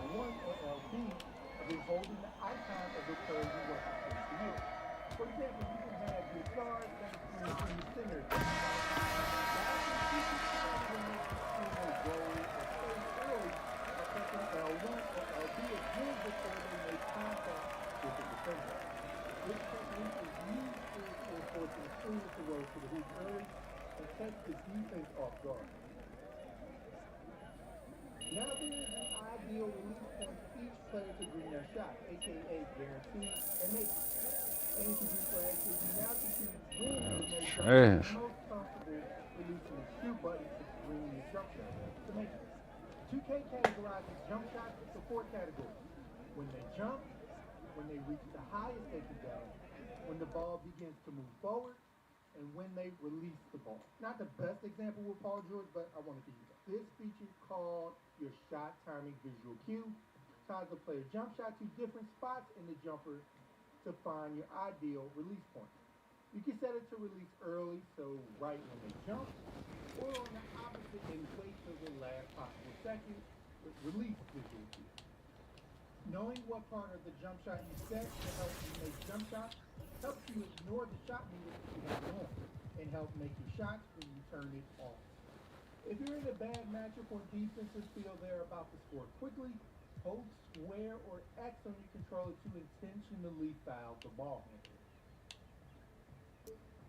To access your team's playbook on current gen, press LB or F. Helps you ignore the shot meter if you have it on, and help make your shots when you turn it off. If you're in a bad matchup or defensive feel and they reach the highest they can go, when the ball begins to move forward, and when they release the ball. Not the best example with Paul George, but I wanted to use it. This feature is called your shot timing visual cue. Ties the player's jump shot to different spots in the jumper to find your ideal release point. You can set it to release early, so right when they jump, or on the opposite and wait till the last possible second with release visual cue. Knowing what part of the jump shot you set to help you make jump shots helps you ignore the shot meter if you have it on, and help make your shots when you turn it off. If you're in a bad matchup or defenses feel they're about to score quickly, hold square or X on your controller to intentionally foul the ball. To access your team's playbook on current gen, press LB or L1 and select a player you want to call a play for to see the plays they can run. There's also a dedicated mode under Learn 2K to practice these plays. You can set up your favorite plays that you have found so you can quickly access them on the court by setting them up in your game plan under offensive settings, and then play selection. You have 8 slots to choose from. To call them in game, press left on your D-pad and use the left and right triggers to cycle between your starters' 8 favorite plays and your benches. When driving, you don't have to rush your shot. Unless you have a clear lane to the rim, do anything but go straight up with it. Anything to throw off the timing of the great game. And give yourself more time to see your defense is better than a rush straight layup. Now, as soon as you start your game, I want you to go into your controller settings all the way down to passive dribbling, and which is a disable zone. This causes your ball handlers to switch hands when you're standing still. You don't want to do this. In those rare instances where you miss a shot and need to defend a fast break, press RB or R1 followed by LB or L1, which switch you to the defender closest to the basket, allowing you to defend these long passes down the court by your opponent. And lastly, when shooting threes off the catch, be mindful of defenders eager to block your shot. If they're close, wait a half second to create space for an even better shot. So let's talk about how you're going to want to adjust your layup timing in NBA 2K25 to your layup timing profile. By going into your features and then control settings and then down to layup timing profile, this has you set up how much you want your timing to matter in making your layup. Field player percentage goes by the player's actual ratings on whether you make the shot or not. So better finishers have the advantage here. Low risk reward weighs how covered you are in the player's ratings over the timing of the layup. Normal risk reward is what previous 2Ks have been giving you equal control over whether you make a shot or not. And high risk reward puts all the pressure on you to make the shot, letting you make well-contested shots at a higher rate if you get at timing, but more likely to miss bunnies if you mess up the timing there as well. So it's a good risk reward. Now going into your features again and then down to customize HUD and then shot meter shot. You can turn your meter off for layups and dunk attempts if you want and change the location, which I suggest not having it at the bottom as it's harder to reach the meter while navigating traffic if you decide to leave it on. It's better if it's above your foot. And you can change the type of meter you're dealing with if you want to place the meter on in one of these options. And the moves you're able to perform, I'm going to break it down into the ones that you're automatically going to go for the shot and the ones you're given the flexibility of going up or not. So first, the Euro step is used to evade defenders by picking one way and going the other while driving to the basket. It's an effective way to create space near the rim and avoid defenders who aren't already parked underneath the hoop. Ideally, you want to perform it when there's only one defender left to beat and they're positioned off to the side of the rim, giving you a clear path to finish. I played around with it, and some got like a million views. I didn't even do anything. I just put the link in. OpenClick is one of the most practical AI tools out there. Putting the link to your video. And then walk away and come back and you have like 20 TikToks, videos, YouTube shorts. It just helps editors cut their time. It's pretty safe to get 30 hours. For 25 hours a week. One of our editors is taking a week to edit a trailer. OpenClick almost did the exact same. Yeah. And OpenClick was like a minute. That's pretty crazy. OpenClick and our video editors does the heavy lifting for that. I'm now able to do more than officially doing the qualification. Ooh. Go through and figure out the cut.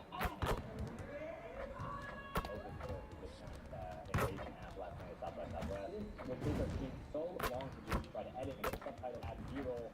Videos come. This is the tool. All the others think they're doing the job. I'm like, no, you can do 10 videos with that one. Don't open. I just want you to just try it. Oh, like first block, how do you I use open square. That makes it easy. There's a lot.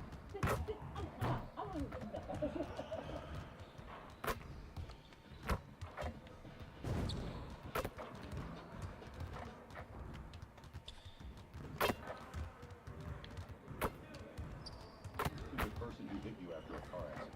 I just got $100,000 for an accident I was in last month, and I didn't sue, I didn't have to go to court, and I didn't have to deal with insurance. If you've been in a car accident recently, most people have no idea there's actually a way to get massive compensation without any of the traditional legal hassles. Everyone thinks they only have two choices after an accident: accept whatever crumbs insurance throws at them, or hire expensive lawyers who spend years fighting for you. But there's actually a third option that's helping accident victims get life-changing settlements in just weeks. After my accident, insurance offered me $7,000. I was frustrated and didn't want to deal with the stress of hiring lawyers or going to court for years.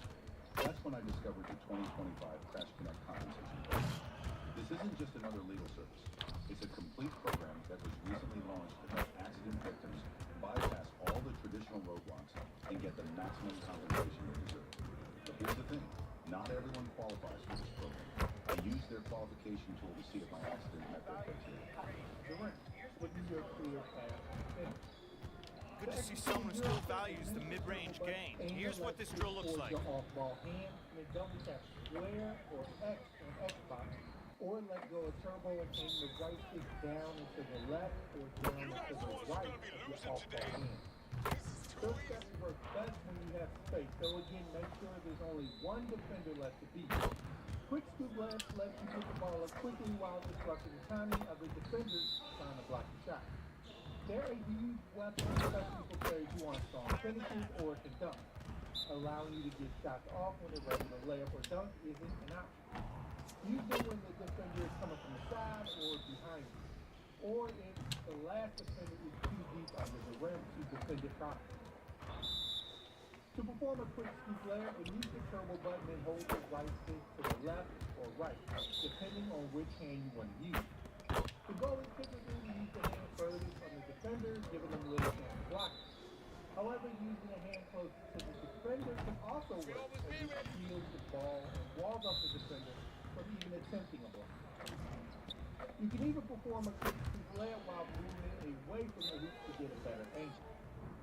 Be prepared, though, to release the right stick quickly as the scoop layup has effect.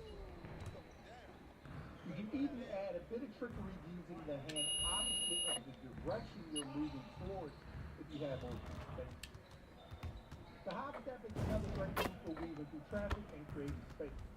It's incredibly effective because you're almost guaranteed to get closer to the rim.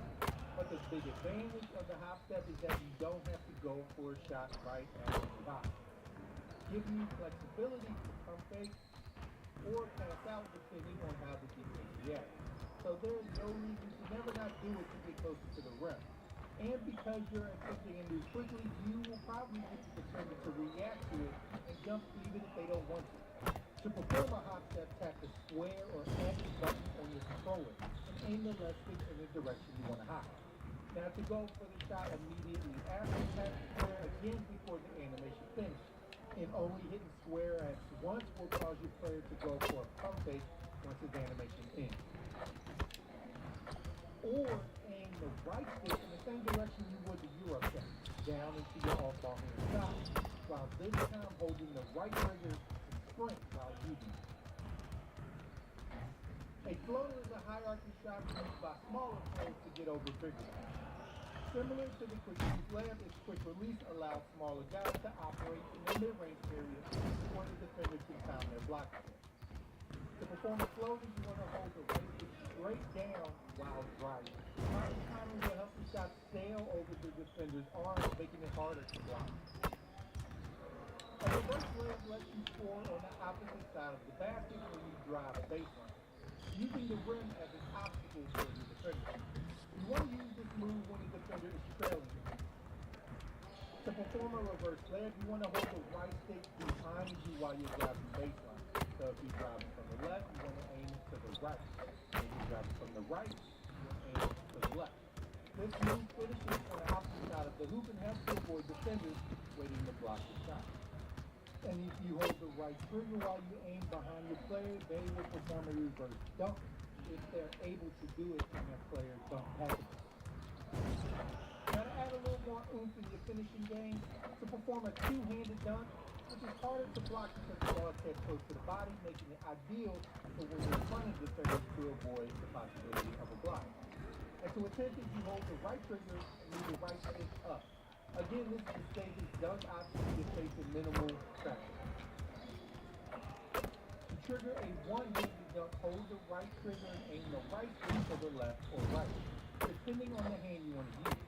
Choosing the hand furthest from the defender will help avoid blocks. One-handed dunks can also start further away than two-handed dunks.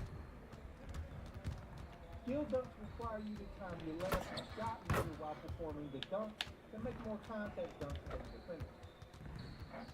Do not pay your next car insurance bill. Repeat, do not pay your car insurance bill yet. I found this website and look at the difference. $230 a month. Now, I thought this was the best thing to do, right? Go to you and anywhere else. This is the best price, right? Well, now look at my new price. $50 a month for 2 cars. I'm even covered if they steal my car. And I did not deal with all those annoying insurance agents. So many of these insurance companies do this, y'all. They push our rates up and they make us pay even more. But if you want to try this website, I'll put the link below. It's just 2 minutes. It's super fast. You gotta trust me on it. Go ahead, try it out.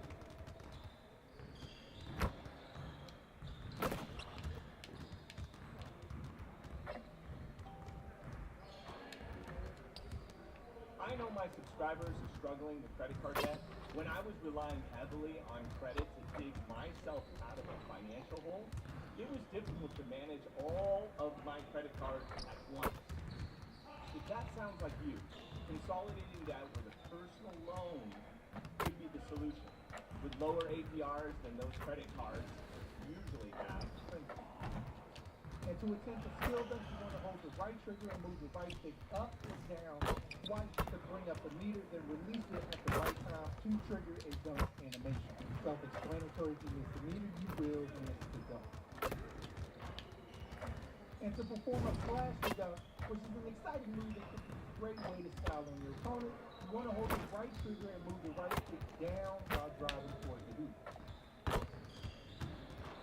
And next you got spin gathers, which are fast and create a lot of space, making them perfect for shielding yourself from defenders quickly, especially when they expect you to go straight up for a shot.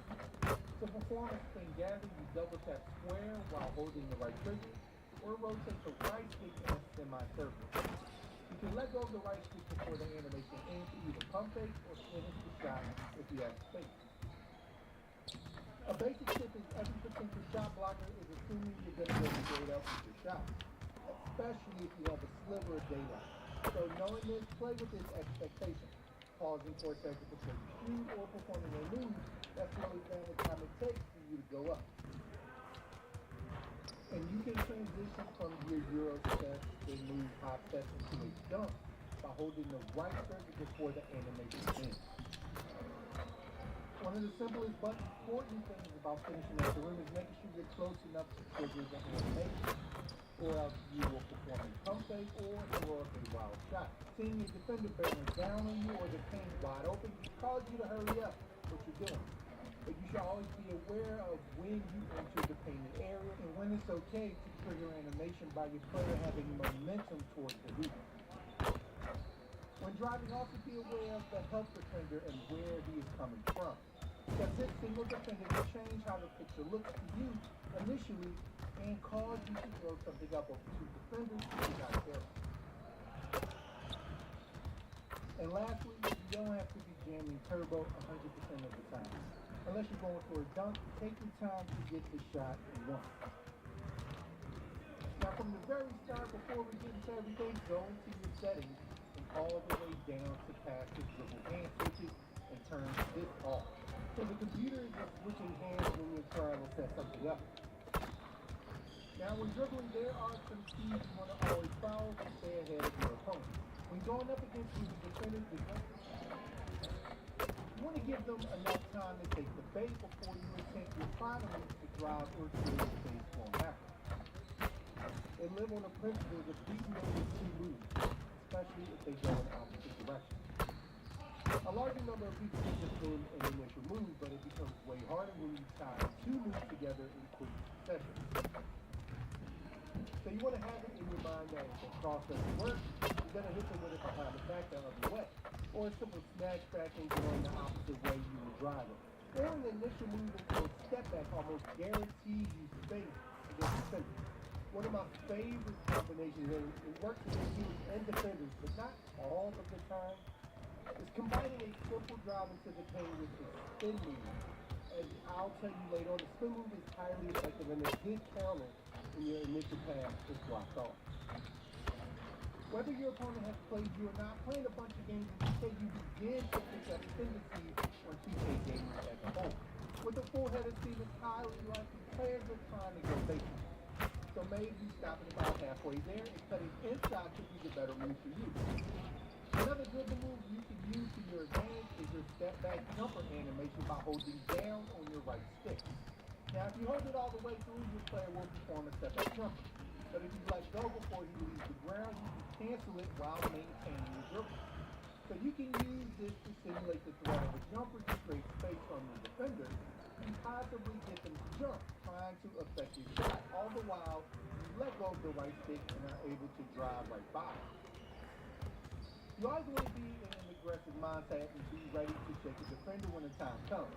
Having this always in your head helps you avoid defenders who try to run up on you and steal the ball, or if you try to use the pick and roll and they try to rush you real quick, because you have it in your head to be ready with the behind the back or any change of direction move. You want to stay ready so you don't have to get ready and get caught slipping. Another way to become a better dribbler is put yourself in the mind of the defender and see what they see. If the lane to the right starts to open, they're probably thinking you're going to drop. So if you start thinking that they might play this aggressively, be ready to step back or stop to get them to overrun it. Thinking like this can help you in the pick and roll as well, so you're not going around it all the time. It can actually start to bait them into the screen or improve your patience around it. As far as moves, first off we have the blowout dribble.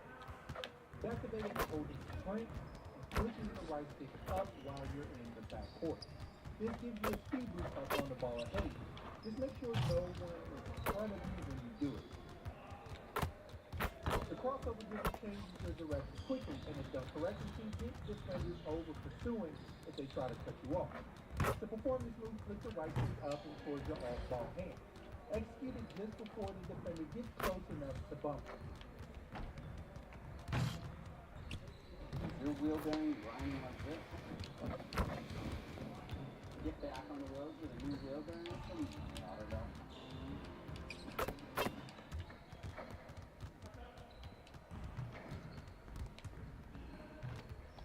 I love my recipe, but gotta find a recipe. Not synergy, cahoots. I need a little help. Oh yeah, I'll do this. Hit up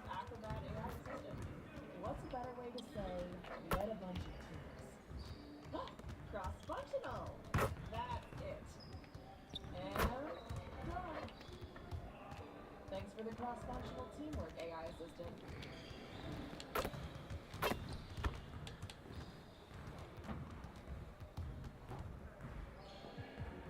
The behind-the-back dribble is a great move when you need to protect the ball and change direction quickly as well. You flick the right stick down towards your off-ball hand while making sure your player is moving towards the rim to trigger a moving behind-the-back animation. This move can eat up space quickly against your opponent while you're going the opposite way. The step back is a great get out of Let's get to work. Here's what we're going to do. Often mess up their containment when you use it, trying to match you back up, giving you an open lane or shot just by stepping back. And to perform, you simply flip the right stick down. The spin move is one of my favorite ways to free myself from the defender successfully cutting me off, whether it's a human or a computer defender. It has a high success rate. To perform it, you want to rotate the right stick from your ball hand around the bottom to your off ball. The step back crossover aims to create space from the defender going backwards, allowing you to either shoot or drop, depending on whether they overreact to your step back. Yeah, get serious. Come on. You hold the right trigger and flip the right stick down to move backwards. This can trigger a stun animation from the defender, making it easy to transition into a shot or drive as well. Next, we have the between the legs cross, which creates a quick change of direction while keeping the ball protected, especially if you're up against the defender trying to rush the ball inside for a quick steal. This move helps counter that pressure. To perform it, flick the right stick directly to the left or right of the inbound ball hand. It's not as explosive as a crossover, but it gets the job done when you're tight on space. You can be effective with this move no matter how close the defender is to you. Next, we have the hesitation. This move should only be performed while on the move. To execute a hesitation, quickly fix the right stick in a direction of your ball hand. It's effective because it slows you down, slows the threat of a shot, and makes defenders uncomfortable. Since it slows you down, it also gives you the opportunity to change direction. Another option opens up. Next, we have the behind the back passing yet, and you can catch the defender off guard using it. After doing a crossover or a hesitation escape, you're going to want to hold the right trigger and flick the right stick down into your off-ball hand side twice to perform it. Next, we have the hesitation escape, which is performed on the standstill position. To execute it, you want to hold the right trigger and flick the right stick in the direction of your ball. When's team dinner? I am starving. Escape can create enough space to open up a driving lane for the defender or help you navigate around a swing effectively. You'll never get better watching other players work out. Go, do something. You want to hold the right trigger and move the right stick up into either the left or right depending on your off-ball hand. This move can create lateral space from the defender or get you moving forward to create more opportunities before the defender can react. And next I'm going to talk about breakdown dribble. Let's get to work. Here's what we're going to do. Two types of breakdown dribbles, regular and aggressive. These dribbles give you different combinations for your play. To perform a regular breakdown dribble, flick the right stick up while you're standing still. You got it. For the aggressive version, hold turbo before flicking the right stick up, which adds more forward momentum to your play's move. Both versions are great for triggering inside your combos and helping you free yourself from defenders. The in-and-out dribble serves the fake to get defenders to shift one way while you blow past them in the opposite direction. To perform it, let go of sprint and flick the right stick up and towards the ball hand side. And you'll create space to drive as the defender hopefully reacts to your subtle fake. You can match with the user on-ball defender, giving the illusion the screen is being set up one way and it's the other by coming from the opposite side. It usually works by having them go across the on-ball defender's body. So if they're coming from the left, the defender will face from the left. But if you select them to screen the opposite way, they will cross the defender's body and more than likely cause them to jump to the middle, making the screen coming back. To gain a speed boost in the backcourt coming up the court, by throwing the ball ahead of you, you first hold RT or R2 on your controller and then flick the right stick up. Just to make sure there aren't any defenders waiting directly in front of you or the ball will bounce right off of their foot for a potential turnover. Pick and rolls are highly effective, but everyone knows the typical setup. So you can help yourself out by doing pick and rolls a lot faster realize. By constantly shortening the distance the screen guy takes to get there, as soon as one of your players touches the ball, knowing holding L1 or LB forces whoever is closest to shoot a foul for interference from screen for you to make it extremely fast. So as soon as you catch the ball on the perimeter, simply hold LB or L1 and if they're already close to you, can have you transitioning into a pick and roll before your opponent even knows what is happening. I want to build something undeniable. Something iconic. Anyone who's ever accomplished anything iconic in life has to do some questionable things to get it done. What will you do? Hell no, more than you should do. Not that you're alive.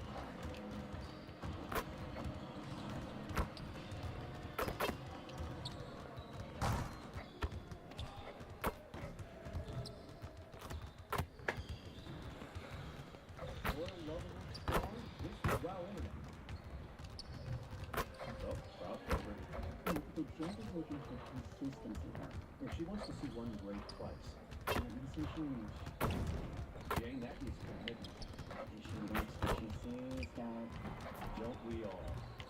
Best in the internet. Wow. With Data Price on Promise, your monthly internet rate helps a lot. Get fast, reliable internet 300 for just $40 a month.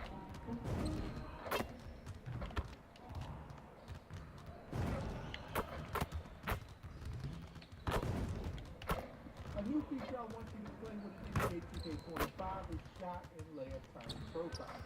These settings allow you to customize how much you want you nailing your shot timing, affecting the success of your shot.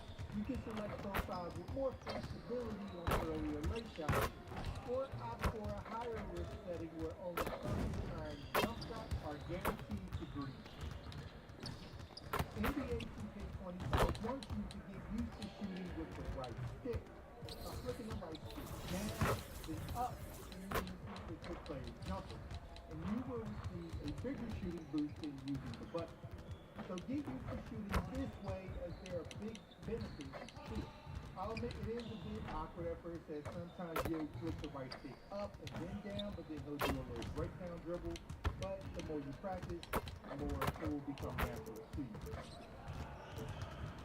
When you come off the court, stay aware of the need to use defenders, so you can avoid getting the ball stolen by them. People like to rush your ball inside and have you run straight through them for a steal. So stay aware of these traps, so when these traps happen, you're already ready to avoid it. Whether it's between the legs, behind the back, or simple gas to get away from it. When passing the ball, if you aren't pass leading, at least 90% of the time you're missing out. Pass leading allows you to redirect the play in space and better scoring opportunities. The pass leading passes, hit RB or R1 on your controller to bring up the icon, and then aim the left stick in the direction you want to throw the ball, and he will move in the direction you told him towards the ball. What's good, sports gamers, is today we'll be going over with you the top tips and tricks you need to know in NBA 2K26. I'm Chris from Sports Gamers Online, and alright, let's get it. To save your strategic settings to take into online matches, you have to set them in play now, offline first.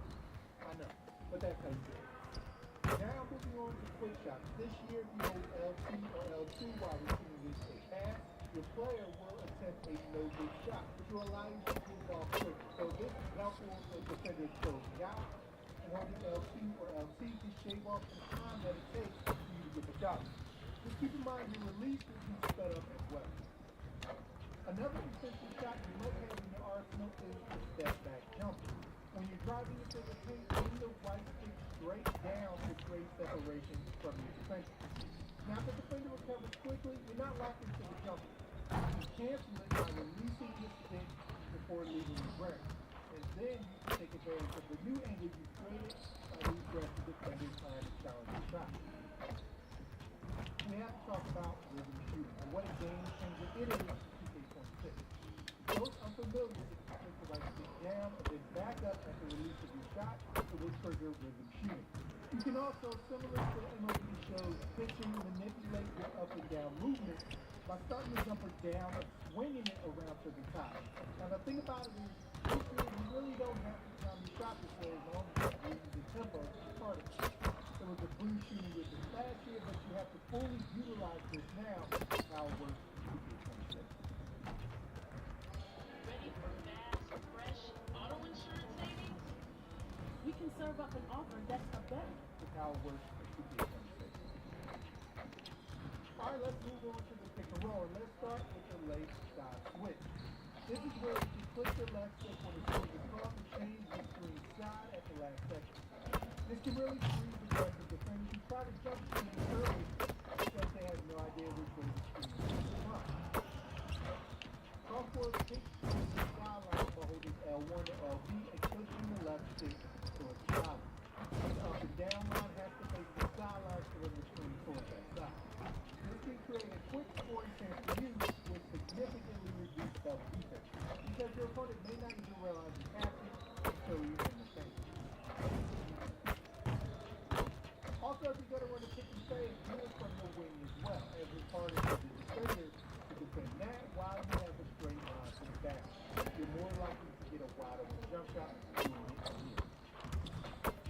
Following that with quick hit, after passing to somebody around the circle, immediately hold L1 or LB for instant swing to the power forward or center. Just pass the ball with one of them. This completely eliminates the pick and roll coverage from the defense because it happens so fast. Trying to pick and roll from around the free throw line is speeds up the defense's decision-making process, and they need to react basically as they turn the corner. It reduces the health defense's impact because you're closer to the rim.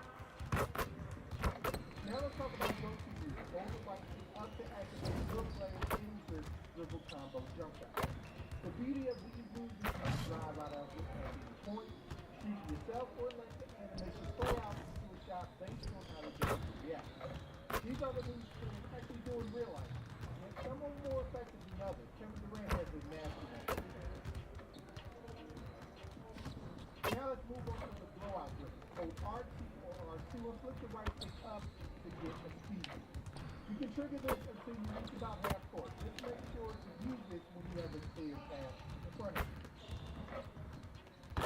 You can improve your ability to finish at the rim by attacking from the wing. You're closer to the rim and it helps defenses more predictable in the directions they can come from to successfully get in your way. Another thing you must do after securing an offensive lead, immediately press square or X while your player is in the air to dunk or lay it back up. When it comes to finishing, the quick scoop layup is your best friend. Use your right stick to the left or right based on your ball hand, and also where the nearest defender is at coming to block the shot. This lets you finish in open space while avoiding contact completely. And here's something new for NBA 2K26 during alley-oop. The button will change each time, and to combat that, and to give yourself the best chance of successfully landing it, stare at the sky early so you have maximum time to process when the button appears and which button to hit. Next, let's dive into passing. Starting with passing, hit RB or R1 to bring up your player's icon and aim the left stick in your desired direction while hitting your icon. When done correctly, this moves players directly into scoring position to easy buckets. This year, utilizing this on rim runs are highly effective, so you don't want to sleep on it. Next, one of the best mechanics in the game is the touch of the basket feature.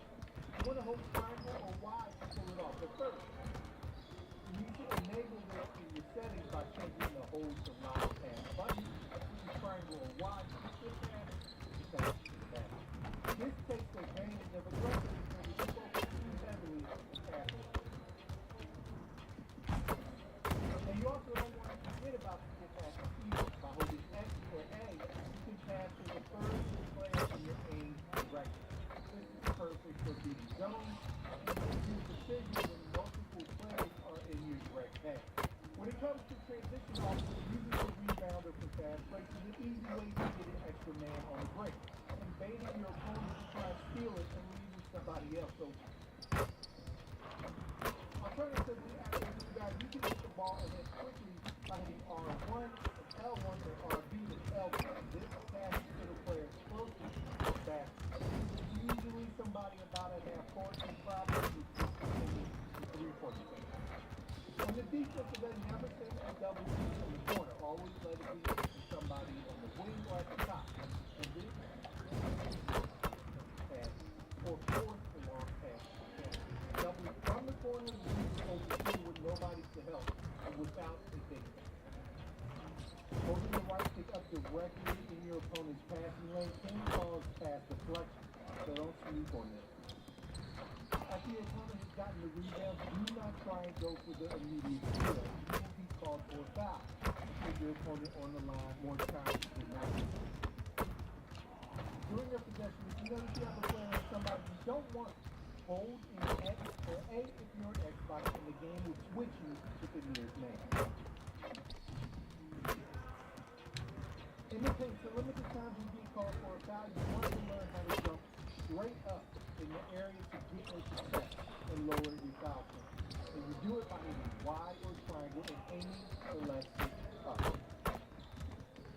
When your opponent is coming up the court, keep yourself posted at the three-point line until they come up to defend against any pass being towards the rim. For transition defense, utilize the closest guy to the basket function here as well. By hitting R1 and L1 or R2 and L2 to switch to your defender closest to the opposite end. This ensures you're in the best position to stop fast breaks immediately. In guaranteed scoring situations, don't be afraid to use strategic foul.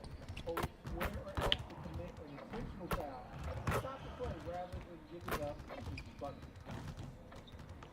Set your distance communication to defense bowling and game plan settings. This alerts you to squeeze the opponent even before the screener gets to play. For play calling, if you want to confuse and call your plays, you can automate the process by going into game plan, then coach settings, then offensive play calling, and set it to auto. Then adjust your coaching sliders, run play frequency to 100 to have the running play every play. To access your best plays quickly, press left on the D-pad and cycle through your favorites. You can change what plays pop up here by going into your game plan, offensive settings, then play selection to get the best 16 plays ready for quick action. When you run a play, you don't have to follow the plays without a jacket. You can go rogue at the start and take advantage of any spacing advantages before you go into the play. The play will not break. At the inbound situation, make defenders away from the inbound as far as possible when they attempt to go for the steal. This it also leaves a clear path to the basket to easy scores by telling your players to step to the basket or pass lead them to the Sorry, sports gamers. I hope this video was able to help you out. If you like the content we provide, make sure to subscribe to Sports Gamers Online for more NBA 2K26 content. And once you're with us, hit that bell icon at the bottom so you don't miss anything we put out. Alright, people, thank you all for watching. And be good, y'all.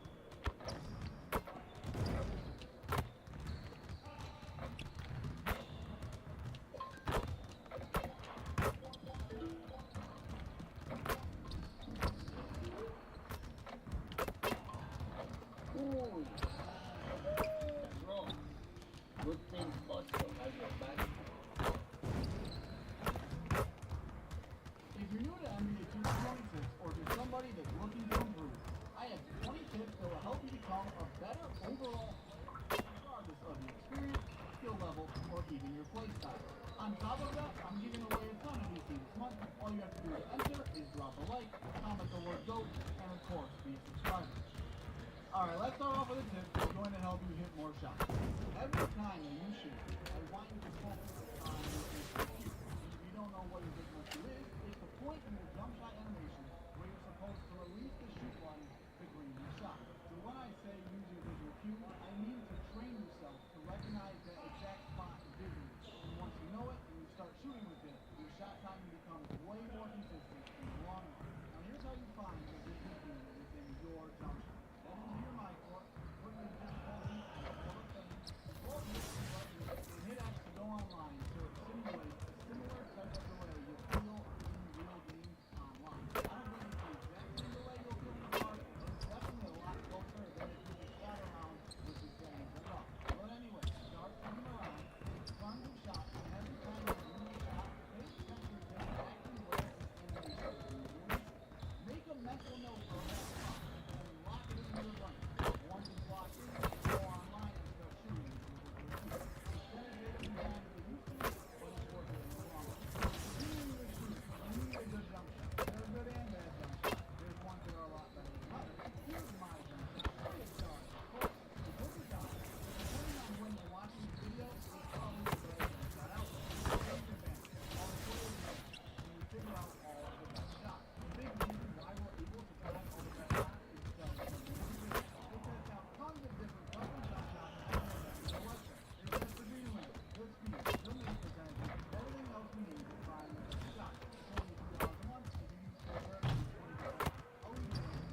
we did over there on. I'm going to show you how to cancel out of any speed boost and instantly go in the other direction. And this also helps if you're just running along the ball as well.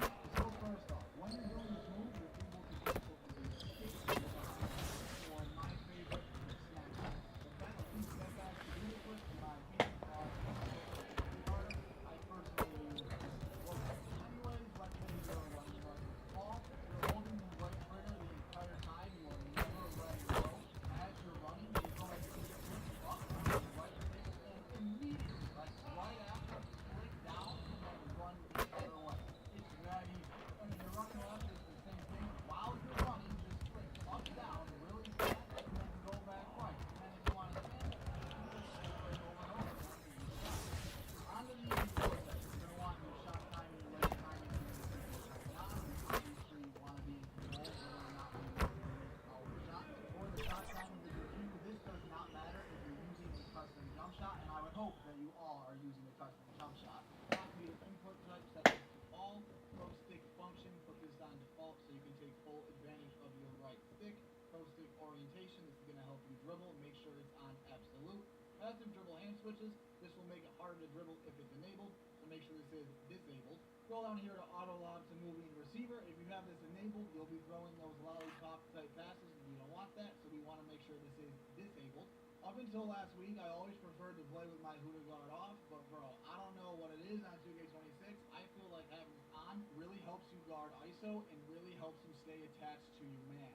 So I'm going to keep mine on. If you want to play with it off, that's fine too, because it really is just personal preference. We're going to scroll down here to vibration.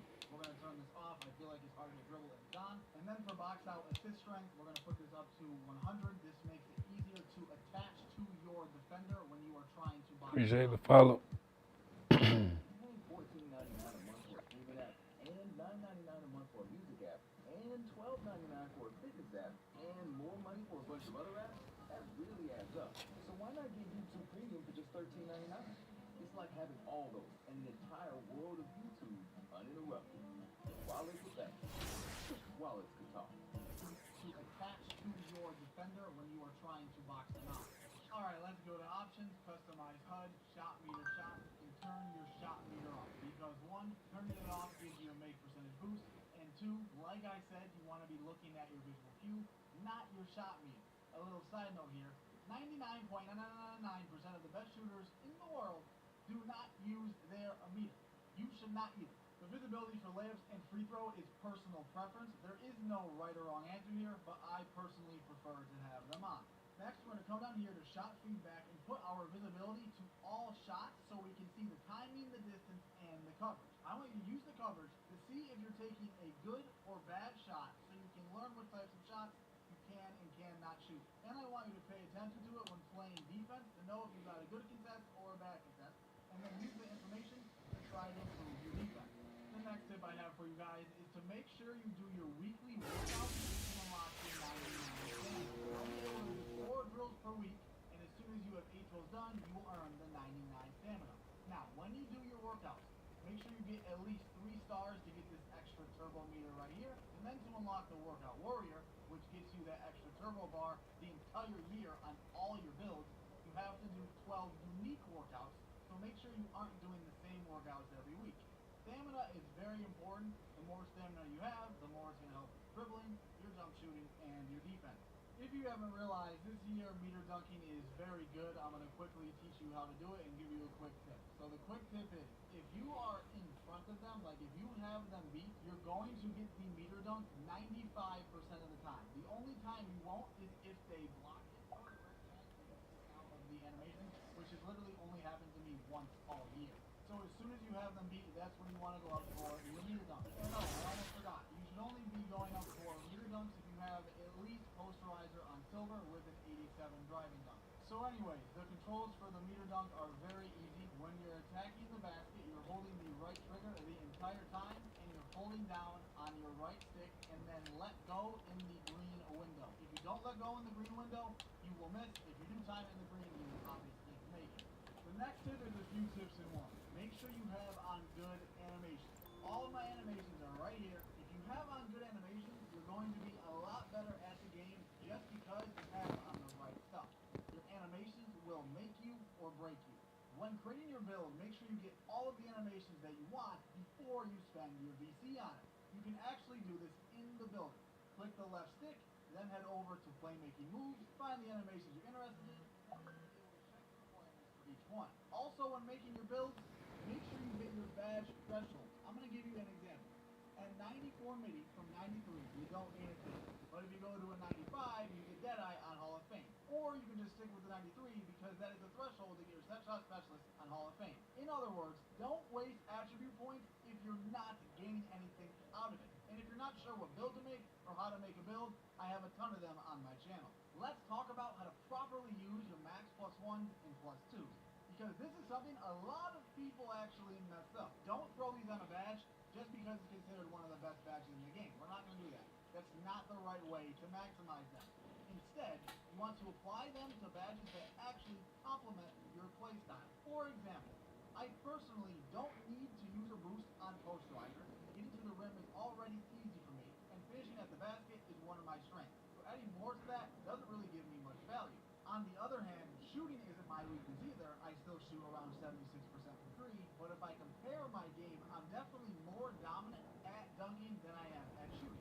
So with that in mind, I take a lot of standstill 3s and midi fades, so that's where I chose to put my max badges. I've got my +1 on set shot, my +2 on shifty, and then my other +1 on Deadeye in case they get a late closeout. With all that being said, put your +1s and +2s on the badges that will benefit your game the most, not just the ones that look good on paper. Alright, next, I want you to try to get hot zones on most of the court. Hot zones give you a boost, right? So if you have them everywhere, every shot will get a boost. Now the easiest way to get your hot zones is by playing my career on rookie difficulty and consistently hitting shots from the areas you want until they turn into hot zones. Now, how do you get your lethal zones? You're going to have to go here to the art of shooting, put it on rookie, okay, this is important, this is going to make it a lot easier. Walk in, talk to lethal shooter, then pick this one right here. 3 zones for 3 weeks. Quick reminder that in order to get a lethal zone, it needs to be a hot zone first. Anyway, you're going to pick your 3 spots. You have to beat them in each spot to get all 3 lethal zones. It's not hard if you're on rookie, but if you do lose a zone, immediately close that before the challenge ends, and this will allow you to try it again. And you can keep closing out until you pass. If you fail and don't close that, you'll have to wait 3 weeks to try again. The next tip I've got for you is about making know that they're super powerful. So way too many players sleep on them in 3 5, and you absolutely should not. Mini fades are one of the easiest shots to win in the game, and adding them to your bag makes you much tougher to guard. Defense is already difficult, and every extra scoring option you add, it makes it that much harder to stop you. Bottom line, take advantage of midi fades in every game mode, and as a little bonus tip, throw on Pro 2 Fade. It's the best one in the game. The next tip I've got for you is about passing. Whenever you're playing 3s or 5s, you should always eye contact. Eye contact lets you pick the exact teammate you want to throw the ball to instead of relying on the game's passing logic. This cuts down on turnover, helps you make smarter passes, and creates better scoring opportunities. And better scoring opportunities means you'll score more, which then should lead to more wins. So how do you eye contact? You're going to tap RB on Xbox or R1 if you're on PlayStation. Your team's icons are going to pop up. Let's say, for example, we're on PlayStation. I want to pass to my teammate who is triangle. We're going to tap R1 and then select triangle, and you will pass the ball to him. And you don't need to wait and see what the icons are. So anytime I'm playing 3s and I know my teammate's icons in advance, I just tap RBY as fast as possible, or RBA, RBB, whatever, as fast as I can without even waiting for the icons to pop up, because you of course don't want to throw that pass, you don't want it to get stolen, and you want the pass to get there as fast as possible. So make sure you're always icon passing. Every top player in the world only icon passes when they're playing 3s and 5s. Obviously on the 2s, there's only one other person on the court, so you can just hit A or X to pass the ball. This next tip is really underrated. I use it all the time. Even though people would see me as a quote-unquote elite player, I'm still always learning from others who are great at the game. I'm always watching people live. I focus on the top people playing top pro-am, stage, tournaments, wagers, whatever the case may be. I study how they play. I'm paying attention to the little things, how they run certain plays, how they use specific moves in different situations, how they get themselves open, how they hedge, help, or even switch on defense. There are so many details you can pick up just by watching the best of the best. And the truth is, even the top players in the world are constantly learning from each other and stealing little tricks. So if they're doing it, you should too. Watch, study, and mimic what they do, and you'll be surprised at how much your game improves just from observing and applying what you see. Quick question. Do you ever fry your defender, get wide open, and then shoot an accidental fade like this? This happens because you don't know how to set your feet or quick stop. If you want to be a better player, you need to learn how to do this. Plain and simple. And especially if you use screens, because quick stopping and setting your feet when you use screens is a must. But first off, to set your feet is very easy. Once you hit your move and you are ready to shoot, just let go of everything, wait like a quarter second, half second, whatever, and then shoot the ball. Now the quick stop is a little harder, but nothing crazy. You're going to hold the right trigger the whole time, hit your move, run, then let go of your left stick, and immediately after, flick up on your right stick and shoot. Slow down the video to 0.25 speed, and you'll see that it's literally right after I let go of the left stick, I'm flicking up on my right stick.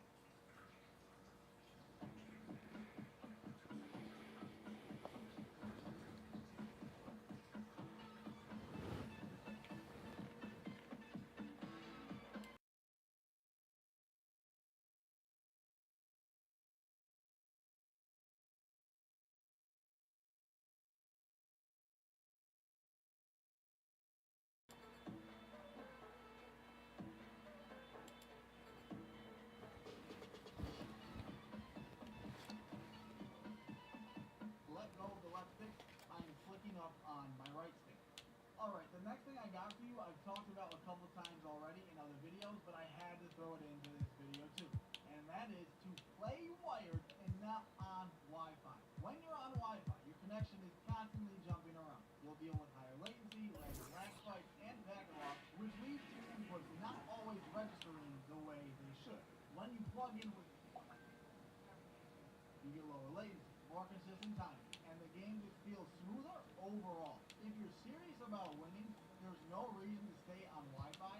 Plug in, go wired, and give yourself the best chance to play at your peak every game. Also, someone in the comments said that they had the Ethernet from the router plugged into their PC and didn't want to put it into their console, which is fair, but you can just buy an Ethernet switch, which allows you to have multiple devices plugged directly into your router. You can get them for like 10 to 20 bucks. The next tip I have for you is communication. NBA 2K is a very talkative game. It's important to communicate with your teammates. You gotta tell them what's going on. You gotta tell them when to call for a screen, get out the way, switch on defense, etc., etc.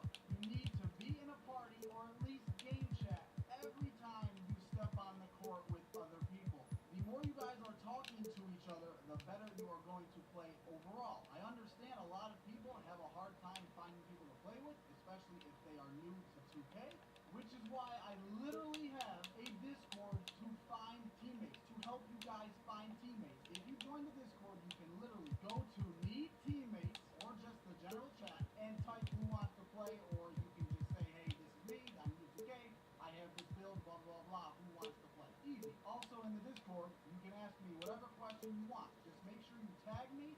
I will not respond immediately, but I will eventually respond to you. If you want to join my Discord, I'll leave the link in the description. The next one, education is free, okay? YouTube is, okay, I take that back. College is definitely not free, but YouTube education is free. You want to look up other tutorials. You don't even have to watch mine. Just look up tutorials and learn what people are trying to teach you. They are literally trying to teach you moves and tips and tricks at 2K so you can subscribe and like their videos. They are trying to make you better, because if they do, you're more than likely to come back and watch them again. You don't even gotta watch my videos. I'm just telling you in general, look up videos, tips, tricks, tutorials, whatever, and learn from it. Just how we're gonna watch the top players and learn from them.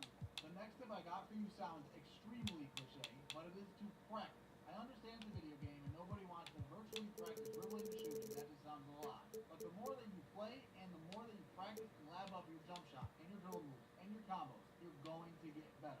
It's just that simple. All the best players in the world, believe it or not, practice in their my course a lot. They're always working on your dribble moves and your combos, new ways to get open and getting down that muscle memory so it becomes second nature when it comes to dribbling the basketball. And practicing doesn't just mean shooting around in the my course. Practice also happens when you're playing online. That's the perfect time to try out new things, whether it's new dribble moves, a new jumper, or just working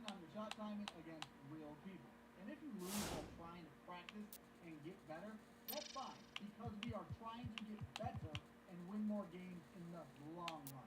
Let's talk some defense, shall we? As I said, defense is hard to do. It's very hard to get a stop every play, especially when you're playing someone good. Anyways, this is a simple tip that will go a long way. If you are between your man and the back when they are attacking the rim, just put your hands up with the right stick. Never jump in this situation unless you are 100% certain that they are going up. I actually lost a few wagers last year because of it. I would be so desperate for a stop, and I would jump when I shouldn't have, and they would just wait out the jump and score every time. Now, when it comes to jumping for a block, you should only jump and go for a block if you're completely beat and there's no other way to stop the score. In other words, only jump when you've got nothing to lose. If you're trailing behind and they're guaranteed to get the bucket, that's the perfect time to go for the block. I'm going to be dropping a full in-depth defensive tutorial within the next coming weeks, so make sure you're subscribed with the bell on so you don't miss that video. The last tip is becoming a very good dribbler, and I have a dribble tutorial on stream, so watch that. You need it. You got to be able to get open. And a little bonus tip, subscribe to my channel. It's a decision you won't regret. I really hope this video helped you out. Drop a like if it did. Have a good day. Go out.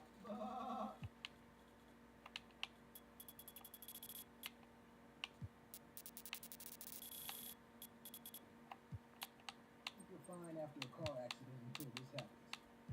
Most people don't realize that even accidents that seem minor can financially destroy you when the real costs hit weeks later. If you've been in a car accident recently, even one that seemed minor or where you were just a passenger, you need to hear this before it's too late. Here's what happens to most people. They walk away from what seems like a minor accident thinking everything is okay. Maybe a little soreness, maybe some minor damage to their car, but nothing serious. Then reality hits. The medical bills start rolling in. Your car needs more repairs than you thought. You're missing work because of lingering pain or appointments. Suddenly, what seemed like a small bump in the road becomes a financial nightmare. But here's what nobody tells you in those first few days after an accident. You're actually owed a huge check even if the accident seemed minor, or you were just a passenger and all you have to do is claim it. Most people never realize this because they're focused on just getting back to normal. They don't understand that even seemingly minor accidents can entitle you to significant compensation, not just for obvious damages, but for things you might not even think about. But there is a catch. Your accident had to have happened in the past year to qualify for our program. If that's you, you're owed big. This program is designed to help accident victims claim major payouts without the hassle of dealing with insurance, going to court, or paying expensive upfront legal fees. We are looking for 10 more car accident victims who want to try the program for free and get paid maximum compensation in as fast as 30 days. Today I'm going to take your defense to the next level with just 8 key tips. It doesn't matter what game mode you play or what build you're on, this video will help you out and turn you into a better defender. And you know what else is next level? When we give someone $5 and they give us back $50 in lineup. This is exactly what PrizePicks is offering if you use my code YoungDirt. I'm not trolling, you literally just have to play the $5 lineup and you'll get back $50 in lineup. You just pick your sport, pick your categories, then pick your players, and you choose if they're going to go more or less. And if you get all your selections right, you can win big. Click the link in the description and use code YoungDirt. Please play responsibly, available in select states, and thank you to PrizePicks for sponsoring today's video. Okay, so there's multiple ways you can play defense. The first is just moving around with your left stick. There's very little situations where this is viable. The next option is using your right trigger. You're going to do this when you need to catch up or recover. Then we have holding your left trigger. You do this to get into your defensive stance and get bumps and get attached to your man. This right here is the best option, which is holding both triggers at the same time. This gives you all the same perks of just the left trigger, but we are now way faster and we can change directions a lot quicker. And finally, we have hands-up defense, which will be periodically incorporated into everything. Please pay attention. Using all the information that I just gave you, I'm going to break down defensive possession in slow motion and explain exactly what I'm doing and why I'm doing it. This will be extremely beneficial, so seriously, pay attention. Okay, so I'm starting out this possession, holding the left trigger. I want to get him in a bump animation. I do, right off the bat. It's exactly what I want. He does a snatchback and a hop back to get out of it.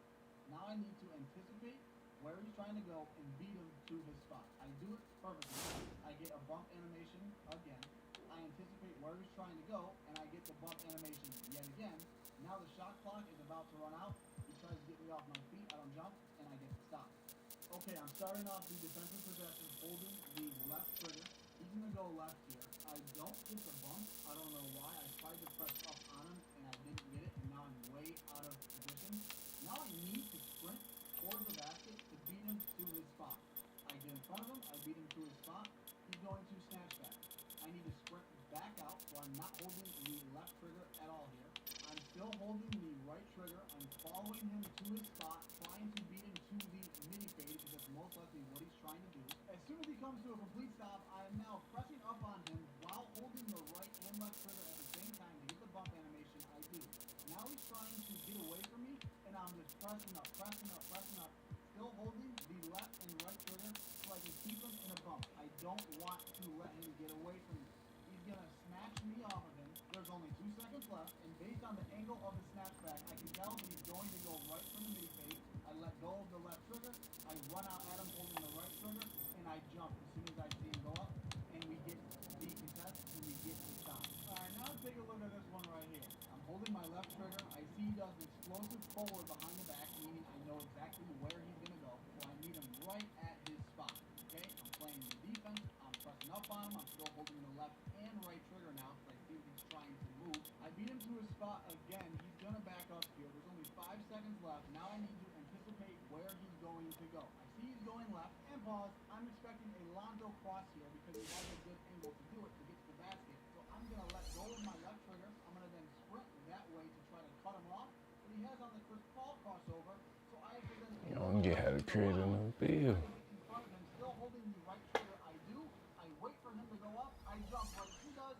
I get the 82% contest, and we get the stop. Before I break down this next clip, you need to understand this. You would, in help.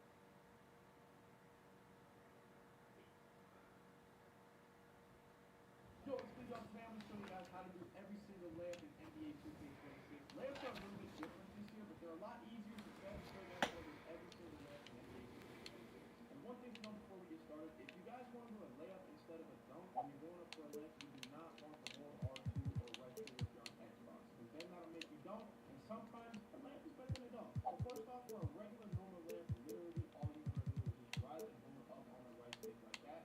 Does a regular layup. Literally, no matter where you are on the court, you just want to hold it up on the right stick, and it does a normal layup no matter where you're running from. Next, I'm going to show you guys how to choose whether you want to do a right-handed layup or left-handed layup. We're going to start off with a left-handed layup. When you're driving, if you want to do a left-handed layup, all you have to do is just run and hold the right stick. Just like that. I'm going to show you guys one more time. If you're driving, you just want to hold the right stick to the left, and it does a scoop layup with the left hand. Now, same goes with the right hand. If you're driving and you want to take a right-handed layup, literally just hold the right stick to the right, does a little scoop layup just like that. Next up, we're doing a huge VC giveaway at 100,000 subscribers. All you guys are going to enter is subscribe right now and comment down below if you're on PlayStation or Xbox. I'm going to go through the comments when we hit 100K, and I'm going to give you guys some gift cards of whatever console you're on. Now, I'm going to get the hand cam for this because this is where it gets a little complicated. Next up, I'm going to show you guys how to do floaters. Now, you want to make sure that when you go to controller settings, your throw stick orientation is on absolute and not camera ground. This basically makes it to where no matter where you are on the court, the controls will always be the same. So for a floater, all you have to do when you're driving is just hold down on the right stick, and it does a floater like that. Now, when you're using it, it is very important to know that if you hold R2, you're going to dunk and not take a layup. So I'll show you guys one more time. Run it to the left this time. When you're driving, you just want to hold down on the right stick, and it does a floater just like that. Now I'm going to show you guys reverse layup. Reverse layup is where things get a little bit complex. So to do a reverse layup, when you're running from the left side of the court, as soon as you get to right about where the right starts, you just want to hold left on the right stick, and it does a reverse layup just like that. When you're driving from the right side of the court and you want to do a reverse layup, as soon as you get into the ramp, hold your right stick to the right, and you do a reverse layup just like that. Now next up, I'm going to show you guys how to do a hop step. A hop step, you don't really need the right stick at all, and you can be holding R2 if you want to dunk out of it, but all you need to do in order to do a hop step is as soon as you get to about, I'd say the free throw line, you want to tap square, and you do a hop just like that. If you're on Xbox, it's X. On PlayStation, it's square. As soon as you get to the free throw line, just tap square, you do a hop step just like that. Now the last layup I'm going to show you guys is Euro steps. Euro steps are a lot easier than last year. Last year you had to do all the flick it left and flick it right, all that complicated stuff. This year, all you have to do is, if the ball is in your left hand and you want to do a Euro step to the right, you have to hold the right stick down and to the right. So I'm going to show you guys how that looks. It kind of sounds complicated. The way when you're driving, you just hold it diagonally to the right, and then the Euro step just like that. If you have the ball in your right hand and you want to do a Euro step to the left, you have to hold the right stick down and to the left, and you do a Euro like that. Now, there's another variation of a Euro step where basically whenever you are holding L2 or left trigger on Xbox, it slows your layup down. I'm going to hold L2 as I take the layup, and I want you guys to see how much slower it is. So we do the Euro step here, hold L2, and it's super slow. I think that's a good way to like take out your defenders and make them jump early. So when you Euro step to the left, like I said before, hold it diagonally to the left and hold L2, then it's super slow layup animation just like that. If this video helped you guys out, be sure to drop a like, subscribe. Like I said, we're doing a huge BC giveaway at 100K subscribers. All you have to do to enter is subscribe and comment down below what console you play on. If you guys enjoy content other than 2K26, go follow me on Twitch. We stream almost every day. I'm probably streaming right now, so y'all come up to the chat, come say what up. Appreciate y'all watching the video.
Hey.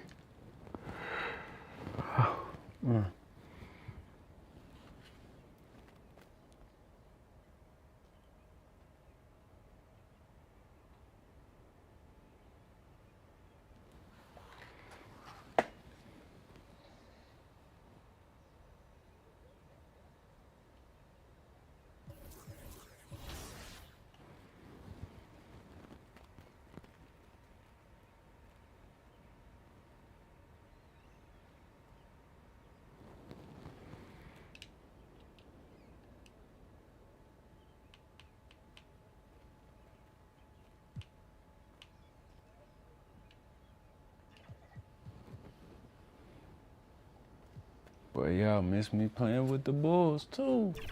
I thought I was gonna play with the Bulls 2 years. I'm with the Sacramento Kings now.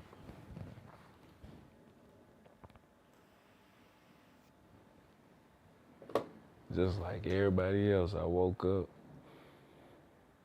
hit next on the game, and realized I ain't on the Bulls no more. I'm all the way in Sacramento.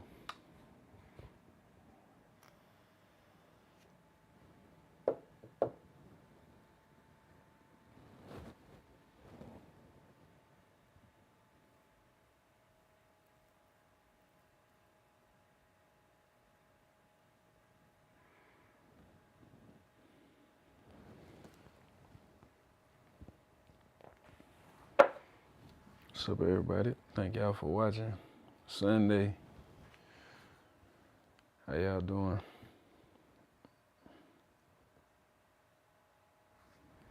I can't complain, bro. guess we gonna get out of here. Yeah. They doing that bullshit again.